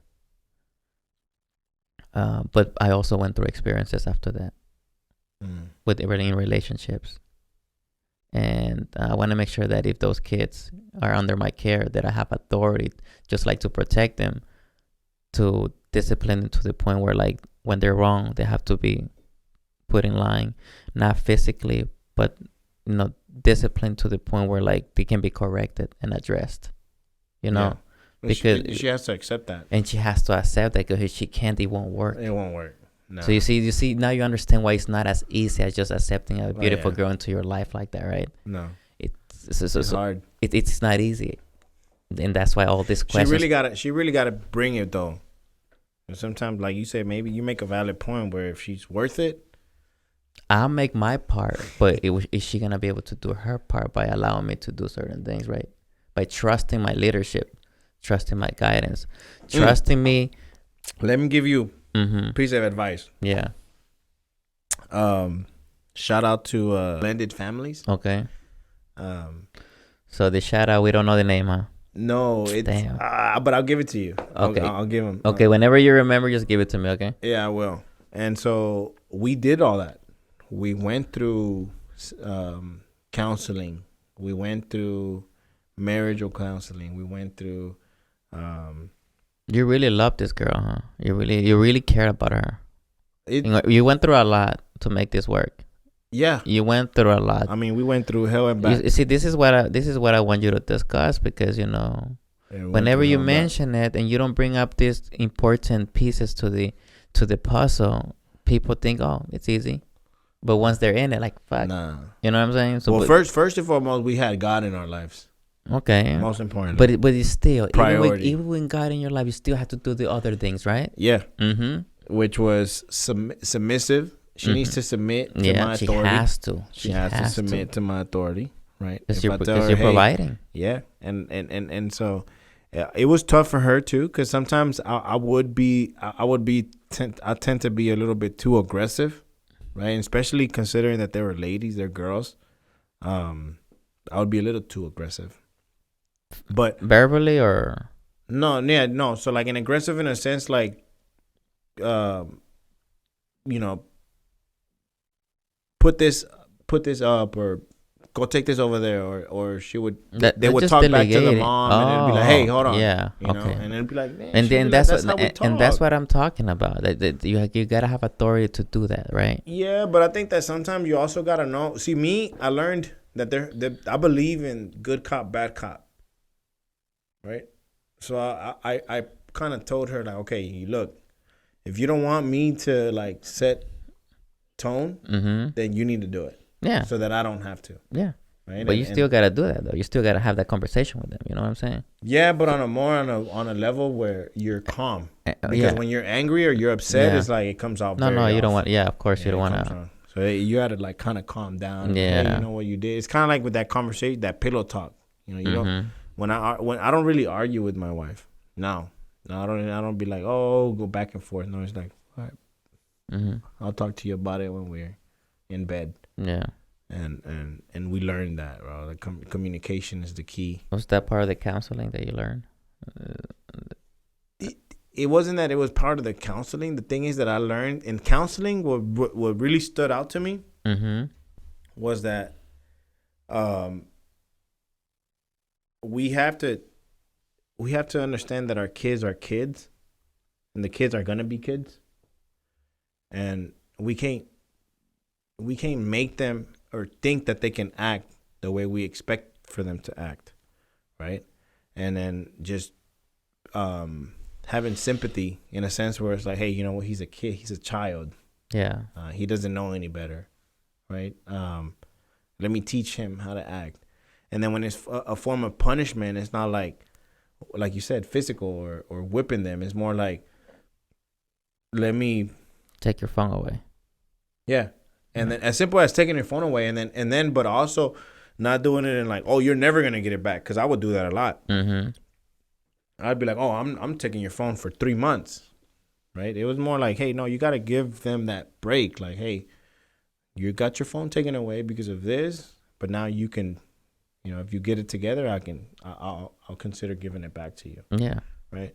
But and then also knowing your place, knowing that you're the stepfather. At the end of the day, you cannot take, you know, it's like playing. When I don't play with them. I know that if I had a daughter, I would play with them a lot different. Yeah. You feel me? I guess. Yeah. I guess see what you're saying. Yeah. Yeah. Considering that they're girls, it's like I gotta give them that more of a respect. But I think it's and that's social awareness, by the way. That's social awareness, because, you know, if you did it, maybe let's say you're not socially aware that you're doing it, but somebody would look at it the wrong way. Like, why is he touching my kids? Like, my mother-in-law. Yeah. My mother-in-law came at me sideways one time. Because with my youngest, I tend to be very, like, firm. Yeah. And I told her, and then my mother-in-law was like, you're not the father. You're not. And I was like, hell, I am. You know, like, I'm raising her. I'm the one that puts a roof over her head. Yeah. I'm the one that puts clothes put clothes. So I've made sure that I provided. Yeah. You know, that I was like, okay, yeah, she knows that I am that man. Yeah, you're the provider. You're the protector. Yeah, and so my wife, I'm like panicking, dude. When my wife, I'm like, oh shoot, my wife is gonna come. She's gonna bug out. She's gonna think that I'm like this terrible person. Yeah, that's exactly what comes to your head, right? Whenever you act like that. But it was opposite. Oh no. Yeah. It was opposite. It was more like, hey, he's right, you're wrong. Yeah. You know? She had your back. Yeah, and I think that's the biggest thing, right? When it comes down to that as well, is her not, even though you're wrong, right? Because I know I would be wrong. I'm wrong a lot of times. Yeah. But she never shows them, right? She tells you later. Yeah, she's like, okay, you know, you could have done this better. Okay. You could have done this better. And then I'm like, you know what, you're right. Maybe I should. And so a lot of times what we go wrong too is not apologizing. You know, apologetic ways to like the kids is super important. Even with my my biological son, right? I tell him, you know, I'm like, hey, I'm sorry, and it goes a long way. Right? Yeah. And they're very kids, bro. It's crazy. You have to, and this went completely. We started. What was this podcast supposed to be about?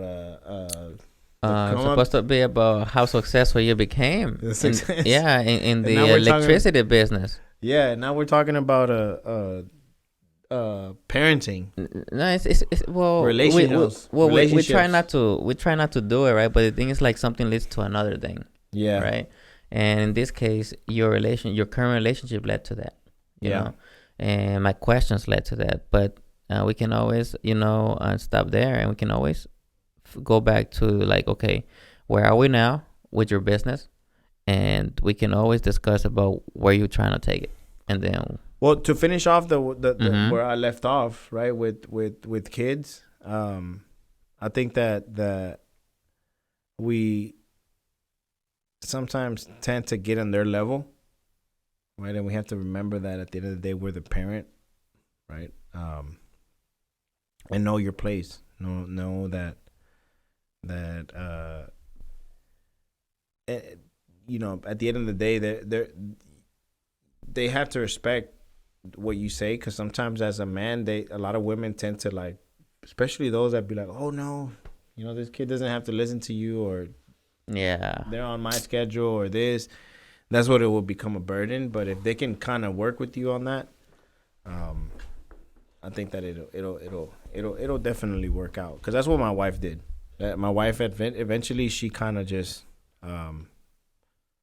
gave in and just let me be in control, right? And then let them know that I was the boss. Yeah. And to this day, they know I'm like. Yeah, of course. If I say, hey, because you're doing your thing, you're providing, you're making sure that no les falte nada and shit, make sure they got everything they need, right?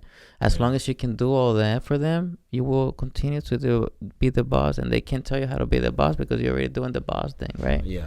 So it's understandable. Mm-hmm. And speaking of the boss thing, how's your business doing now? You went from electric to solar, and now with solar, how's the business, and where's it going? Right now we're actually just launched a new office space. We're currently hiring people, entrepreneurs who want to learn and feel like they can be self motivated, right? Mm-hmm. People that don't need somebody that needs to get told what to do. And what department is this, if you don't mind me asking? It's in solar. No. Like is it sales? Yeah, is it like sales. Okay. Just strictly sales. Strictly sales. Okay. Yeah. Strictly sales. Mainly because it's a strategy that you can learn, that you can make yours. Like you were telling me in the beginning, it's like it's hard. It is hard. Don't get me wrong. But I think that if you put your mind into something, and you kind of have that desire, to strive to be successful, and you want your family to have a different lifestyle that we typically won't be able to provide working a 9 to 5. Yeah. It's something that it's kind of like, what are you willing to do? Cause sometimes a lot of us like, oh, I'm too good for this, or oh no, I'm used to doing this or used to doing that. Just putting yourself in an uncomfortable position to be able to get outside of your comfort zone. Yeah. Right. Cause I mean, you never know how good you would be. You'll never really meet your full potential until you put yourself in that position. And I mean, that's how you build diamonds, right? Pressure, yeah. Heat, right? Getting put in that position, and so I love that. That's my drive, dude. I love to be able to teach people how to be, how to go from being average to being, a Wall Street Joe, right? Crossing that finish line together, and my biggest drive is not my personal success, right? It's bigger than that. It's seeing other people be successful, and then have them talk about, because at the end of the day, when I die, they're gonna leave that behind. They're gonna be like, oh, this dude did this, and that, right? It's what is it called? The legacy. Legacy, yeah. Right. It's a legacy behind it, and so I'm very big on that. I'm big on just teaching people, and obviously as I develop and show other people, I'm gonna continue to be successful, right? Yeah. And at some point, I'll eventually. One thing that did stood out to me was like, you can a single person has 24 hours a day, right? But if you have multiple, right now you're looking at multiple different hours, right? So if I only have 24 hours to make an income, but now I have 10 individuals that are rocking with me, and I'm not selfish, and I'm not like, oh, I'm gonna keep this to myself, because I tend to do that a lot. I would want to keep the information, the knowledge, and everything to myself, and didn't want to share it in a sense because it was like sacred to me. Now it's like more of a, teaching people how to be their own boss and be successful in an entrepreneurship way, to be able for them to actually see the full success. Because a lot of times they'll tend to try to keep you,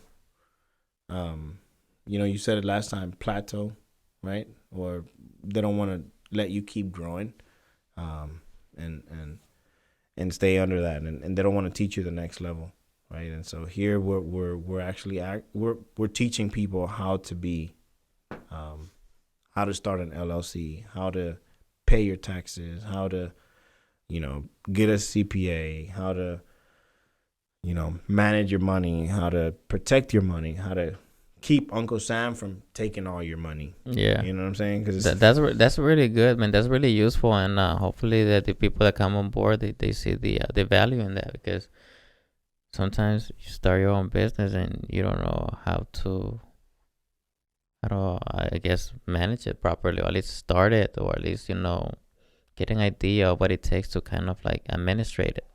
Yeah. Yeah. That's really where we are right now. And so as far as success, I mean, I feel like I haven't even touched surface yet. Yeah. Right? I don't think that I'm where I want to be at. There's a lot of room of improvement. Investors that need to come in and kind of play their part, right? So many moving pieces to the puzzle. Yeah. So, but I think that, I'm gonna continue to control what I can control, and that's my mindset. And continue to want to succeed. And don't get me wrong, there's still a lot of struggles, right? The come up is not easy, but I feel like I'm doing pretty good. I'm happy. I wouldn't say content, right? Because obviously I want more. Yeah. But you feel like you're going on the right track. You feel like you're so far you're moving towards the direction you want to. Well, yeah, because I got passive income. Yeah. I got income that if I stopped working today, I would still receive a decent amount, and that's because of the work that I did today. It's that compound interest. It's compound interest. It's like I don't do what I'm gonna do today for tomorrow, right? I do. Yeah. It's like I'm gonna continue to do what I need to do so that tomorrow I have what other people don't, and do what other people won't, right? Or vice versa. Do what people don't so that I'll have what other people won't. The one of the questions that I want to ask is, like, for the people that want to get into the business that you're in, from everything you went through, from everything that you did, everything that you've done, you seen, you heard, you executed, you know what works, you know what doesn't, you know the type of people that will be more successful than the other type of people in this business. What is I don't want to say the perfect candidate, but let's just say, for the people that want to get into this business, what is the best way they can get in without worrying about any distractions, or any other things that are gonna stop them from being successful in your field? Like a person that's in their 20s, a person that's educated, that's not educated, that's not doing 1,000 things. Which person can be the most successful with the most time possible? That doesn't have a lot going on in your business. I guess that's my question. Like, I think that anybody could be successful. That's the beauty of this business, right? It doesn't take a specific individual. It just requires somebody with the drive, somebody right. with the work ethics. Okay. That can actually say, hey, I don't need somebody to tell me when to work and when not to work, because I don't have somebody to tell me, hey, Kennedy, wake up and go to work. Yeah. Right. I go to work because I want to. Right. And then. But right now you grew yourself to this point. You grew yourself, but I'm talking about the individual that wants to start in this business. You know, the person that doesn't have this yet.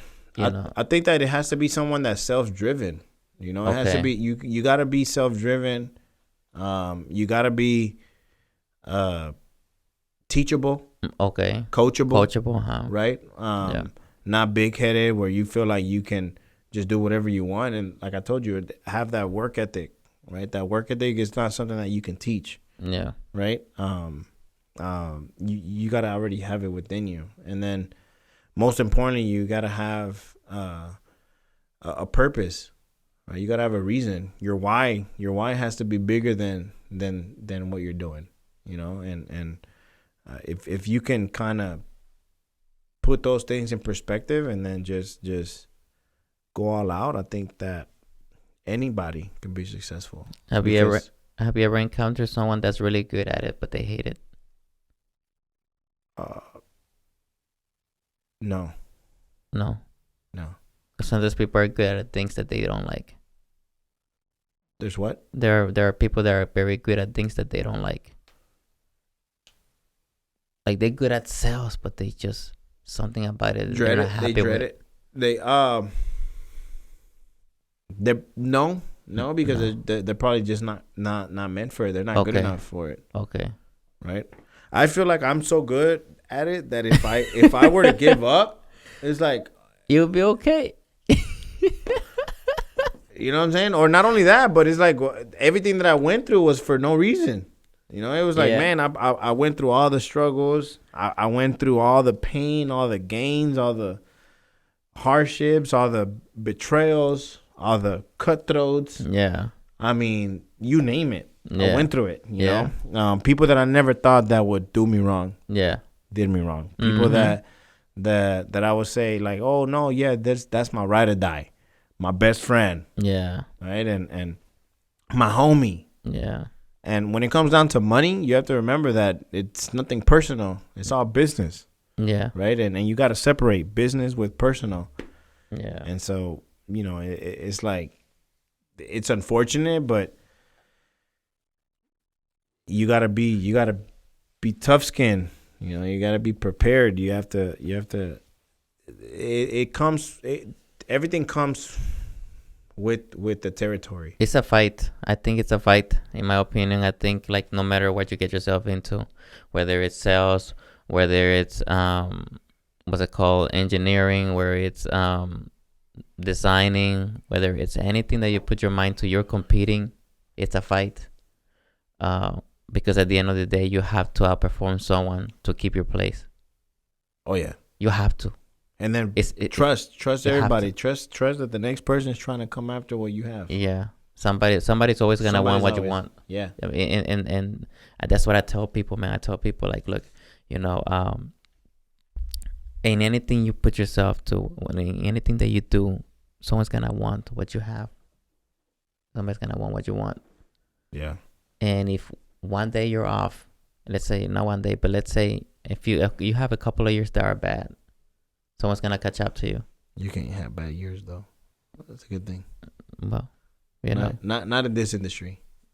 well, you know, I'm just saying like in general, right? Let's lucky for you, you can tell people that in this industry you don't have to have bad years. You can have bad weeks.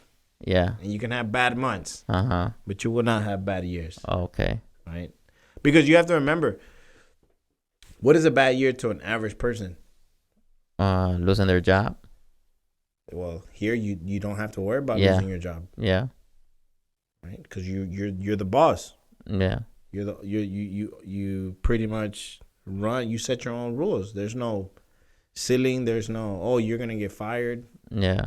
Right? Now, of course, if you're out there doing stuff that you're not supposed to, you know, Yeah. fraudulent and things like that, then it's bound to happen. Yeah. Of course. But if the opportunity is endless, you know, and so it's like the stability is there. I mean, 15 years, bro. Yeah.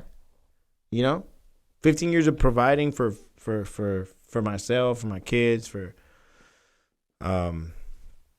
you know, it's not easy. And my expenses right now it's not cheap. And let me ask you a question before we wrap it up. If this when I worked, what do you think you would be? What do you think you'll be doing? I don't think I would.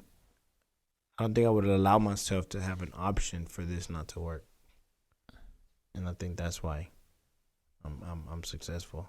Because there's no other option. There's no plan B. There's no plan C. This is the only plan. That's the only plan. You were all in. I'm all in. That's the secret too. You gotta be all in, right? Yeah. You can't just be one toe in there and then no. You have to be all in. See, in the Bible it says a double-minded man is unwicked in all of his ways. Right? You gotta know what you want. You gotta believe in yourself. You gotta give it all you got, like Rocky said, and a lot of people are afraid to do that, dude. I talk to people Yeah. about that. They're afraid. They're afraid to go all in anything they do. And I'm like, that's the only way you're gonna know if you gave it your all. yeah. And I don't think that there's no such thing as not being good enough for you. If we have we're us humans, we have such a great gift that if we just give it all, you have to be able to run through. You have to be able to run through all the obstacles, right? Like eagles. Eagles soar through the storms. You know. If you look at the instance of a train, right? You got a train. Momentum is important, right? You got that train, and you put a brake in front of that train. It don't matter how ready that train is to start that momentum. It's not gonna move. True. Right? But if you catch that train at 60, 80 miles an hour, but that train is gonna go through 9, 10 bricks, walls of bricks, and it's gonna go through it. Yeah. Right? And so it's that kind of like that. You got, how bad do you really want to succeed? And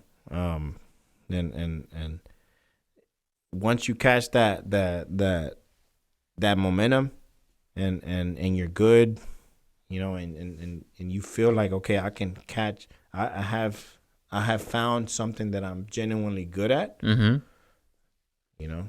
And again, I don't think that I was born to do what I do.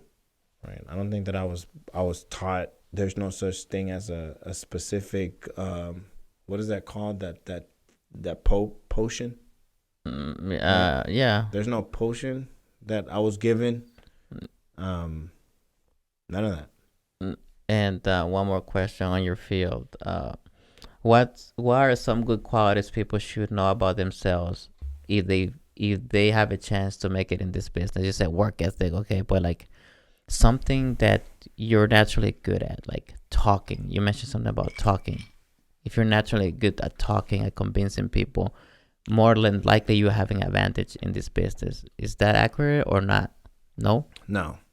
So what are some good qualities? I've met some disinterested people Uh-huh. that are very successful, that are like, you can tell that they don't even want to talk to you, and they're being successful. I think it's believing in the product, believing that solar energy, solar power is the future. Okay. Right. I mean, look at the environmental impact that we're doing. Global warming is not no joke, right? I mean, we're going through a lot of phases that, we've never seen before. I went to Alaska, and I seen a wall that's supposedly been there for hundreds of years, and it has probably not even 10 years left. You know what I'm saying? And I mean, Shit. I'm talking. Supposedly they said that it's been there for hundreds of years. Decades. Right? Okay. Centuries. Yeah. You know what I'm saying? And then now they're talking about it only has decades. Right? So it's like it's environmental impact that we're doing that can change the world, and believing in the product, knowing that you're actually helping people, bro. I love to help people. This morning I woke up this morning and I was on a phone call with a client for almost 2 hours, and I was passionate about it, and I ended up closing the deal. But I knew that it was the best thing for him.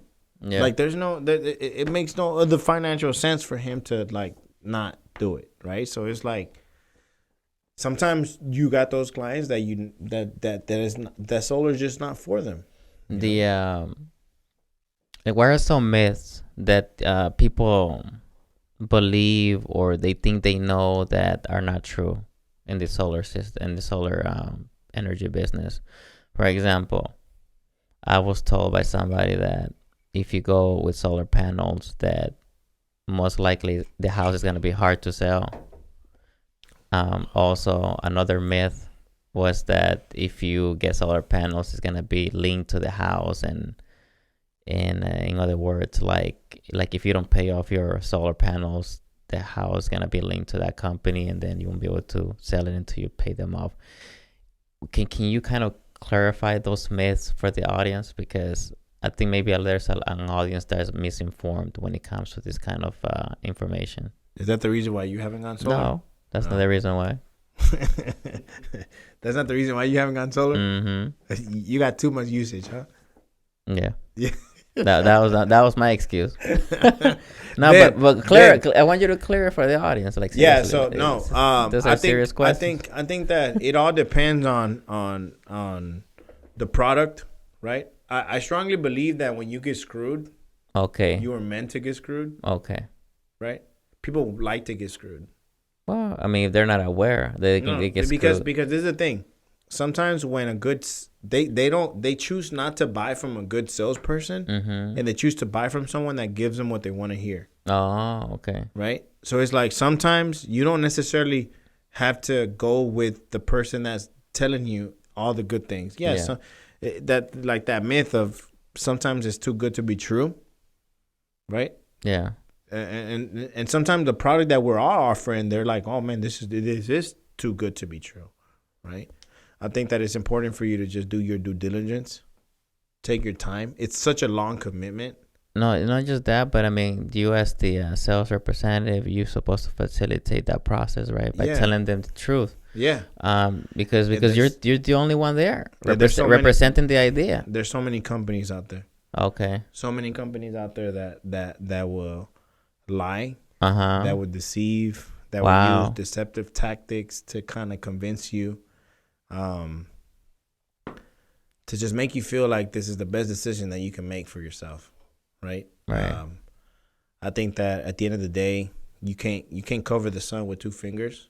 Numbers don't lie. Women and men lie. Numbers don't, right?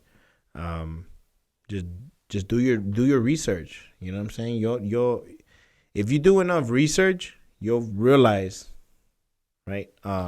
Where and how you can benefit yourself. What if they don't want to do the research and they want to trust you? I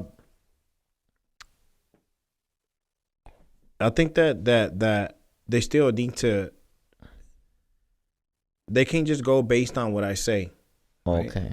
Right? So that's what you recommend them to do their research. Do the research. Don't go based on what you say. Don't go based on what they say.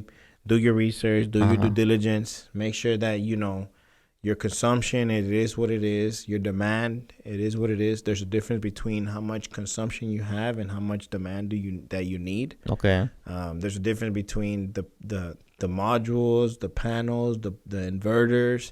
Right? They can go the cheap route and give you cheap inverters, and they can go the expensive route and give you the quality inverters, which is the conversion of power. But I think, you never want to make a decision. Okay. A lot of times, a lot of us humans make temporary decisions in a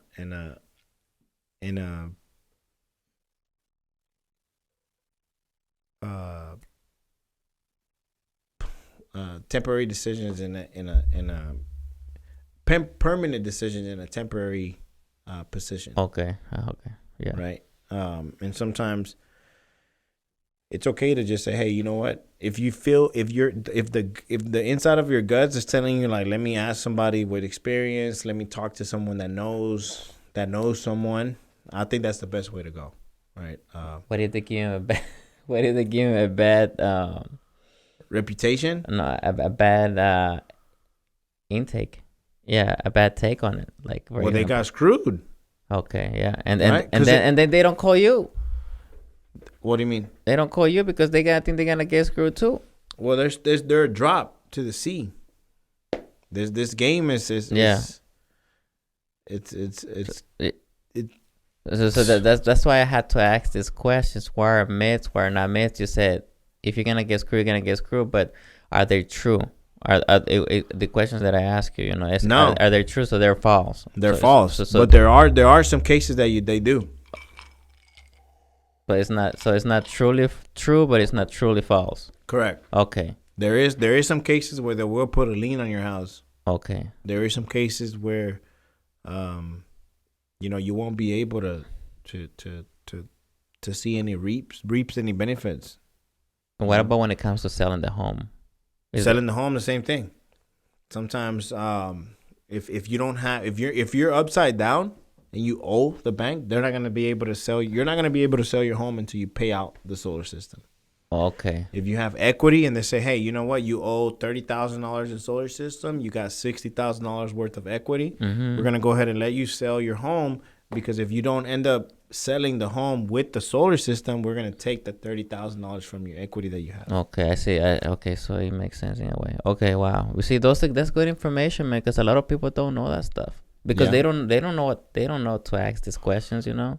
Yeah. Yeah. No, they don't. They they end up getting themselves into situations that they don't want to get themselves into. Yeah. Persuasion is the biggest thing, right? Purchase. Don't buy emotion. Don't do emotional buys. Okay. Right. Analyze. Sometimes there's a good deal, you know. And if you're a wise person and understand numbers and understands how everything works, and the person seems legit, you've done your due diligence, and you see that this person has a reputation, their reviews is good, they got too much to lose. Okay. Right. Then go for that.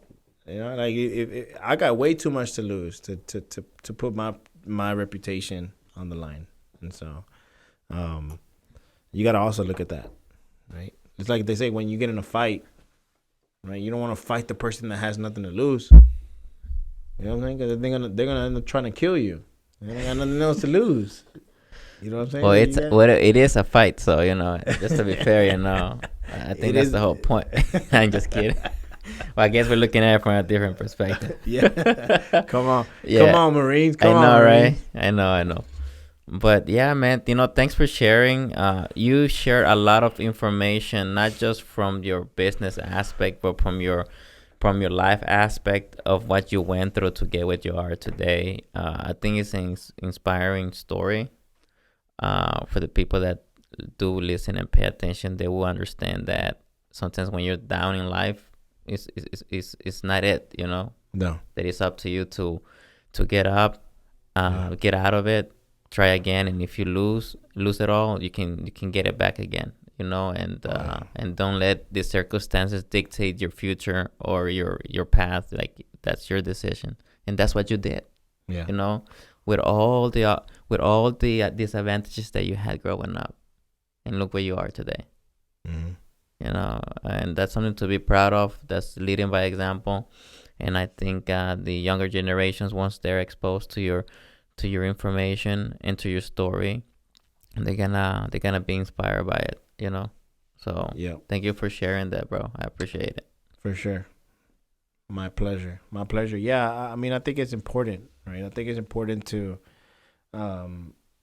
people learn from other people's successes and other people's failures, but I think that people learn more from other people's failures, right? Or their own, as long as it's not death, because I learned a lot of mistakes through trial and error.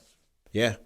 Trial and error. You won't really know until you try it. Don't be afraid. I mean, I tell people when I interview them, I'm like, hey, you can survive 3 days, you can survive 3 weeks. If you can survive 3 weeks, you can survive 3 months. If you can survive 3 months, you can survive 3 years. If you can't survive near the ore, then but you won't know what you're capable of until you put yourself in that fire. You know what I'm saying? And so it's definitely for those people that are in need of an opportunity. You know, they can reach out to us. They can reach out to you. I want you to I want you to give me your links. Text me your links so I can add them to the. I don't have social media. No, but your business. Yeah. A way to reach you out. Emailed. Links to your portal. To business, to your portal, website. to the website. Just somewhere where they can reach out to you in case of job opportunities in the Houston area, right? Or clients or customers. Customers that are looking to see if their home is a potential fit. Okay. Right. You don't have social media? You don't have anything for your dude, business? Funny story, right? I don't. Okay. I don't because I feel like funny story and end of story, huh? Yeah. Funny story and end of story. I feel like I don't do well with. It is time consuming. I'm not gonna lie. Yeah. Being in the Matrix is time consuming. I see my wife on it all the time. Yeah. I just don't. I don't see the value. I got out of it a long time ago, man. Yeah. I don't see the value.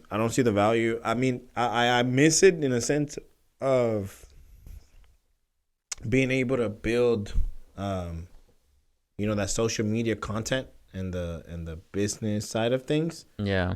But I think I do well without it. Yeah. I'm a big believer that I don't have to conquer the world if I could just conquer a piece of it. But a lot of people are just so into social media. There are a lot of if they can't find you on the internet, oh my God, I don't know, I can trust this guy. Business. Yeah, it's crazy how it has gotten. But you can't find me on the internet. If you search out my name, you will find me on the internet. You'll find my LinkedIn. You'll find my. Look, LinkedIn. Yeah. Share it in LinkedIn.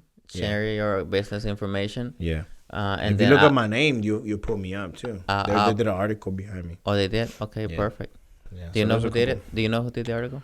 I can't remember from the top of my head, but I know that I had a bunch. All of a sudden, I had a bunch of family members call me talk about that they even my son called me that there was an article.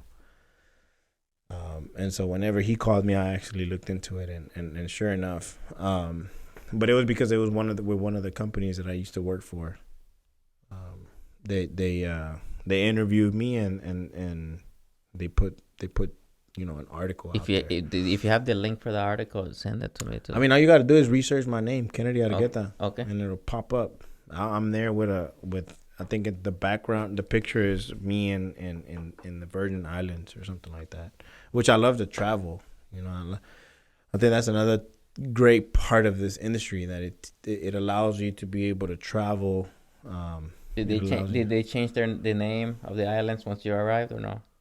No. They kept it the same. They kept it the same. I guess I'm not special enough. Yeah, that was a joke. That was a joke. Okay. Oh yeah. No, they weren't Virgin Islands no more. Oh, it wasn't Virgin Islands. She okay. All right. It's late at night, man. At least we had bro. Look, it's 1 a.m. here, dude. Yeah. But you know what? I told you time flies fast here.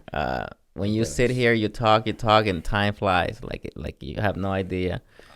Thank you once again for coming, and I hope your family enjoys this episode. Make sure. I hope you edit it correctly to where they will enjoy it. I'm gonna edit. I'm gonna take 2 hours to edit it. Don't worry. It's probably a little bit more because I have to do stuff with it. But don't worry, man. It's gonna look real good. I hope you guys like it. Once the final product is out, I'll share the link with you so you can share it with your loved ones too. We'll do. Yep. We'll do. Yeah. And send me the information for the link thing. I had told you to do it live. The website. I don't know if you really. Nah, man. If I would have done it, man, you would have been asking for 1,000 corrections, dude. Nah, man. It's in this case, at least I know I can go back to certain things. But for the record, this is my first time. This is my first time doing a podcast. I appreciate you having me here. It was exciting when you reached out. Mm-hmm. And it was a last minute thing, honestly. If you think about it, less than a 24-hour notice is not really ahead of time, Yeah. So it was I asked you in the morning if you wanted to do it. You say yeah. I said okay, let's do it. Then you asked me to write notes and do this and do that. I was like, off the fly. Happy New Year. Did I say Happy New Year? No, but I did tell you about my grandmother. Yeah, so I did say it. I did tell you. I did say it, and you told me about your grandmother. Yeah. I remember. Okay, Yeah. just making sure. And then I told you about your grandmother. Yeah, we talked a little bit about that. Yeah. Okay. Yeah, man. Wow. Inspiring story. Hey, man, I am hungry. I am on a very strict diet right now. So you have to eat. Yeah, I gotta get some protein in. Okay, I got a protein. You can take a protein shake with Let's you. do it. I gotta get some protein in. Okay. Wake up at 5 a.m. Win. You're gonna wake up tomorrow at 5, bro? Come on, man. I'm gonna wake up tomorrow at 5, bro. I gotta win. Hey, okay, man, I do. Again, you got 3 hours to sleep. I'm on a different schedule. You got 3 hours, bro. Yeah. Okay, I'm gonna go to the gym tomorrow, but it's not gonna be at 5. We need to go to the gym right now. Right now? Shit, man. If I could, I would take you, man. If like this gym where I go, they don't let me take nobody, dude. It's crazy. Like it's crazy, and I can go anytime. Listen, I was told one time, why try to purchase access to the building when you can buy the whole building? Hey, I'm not rich like you yet. No, you don't have to be rich, bro. You just gotta make the right moves. Call that guy from San Diego. Maybe he can make it happen. Hey, Larry, my man. Shout out to Larry, man. Larry Lapointe. Look that boy up. He's actually doing some really good projects with the motorcycles. Okay. Right. Cruisers or sports? Sports. Okay. Sports. Damn. But yeah, he's a successful entrepreneur. Man, I have a feeling that if we keep going, man, we're gonna start triggering our other topics, and then we're never gonna finish. I know, man. There's so much to talk about, but I'll discuss later if I have another podcast about what we can talk about next time. Yeah, the Velasquez Show. The Velasquez Show, yeah. It is what it is. Yeah, man. Thank you for stopping by. Thank you for committing to it. It means a lot for me and for the project. Yeah, I appreciate it. It was a pleasure, yep. bro. Thank you, man. Yes, sir. Thank you.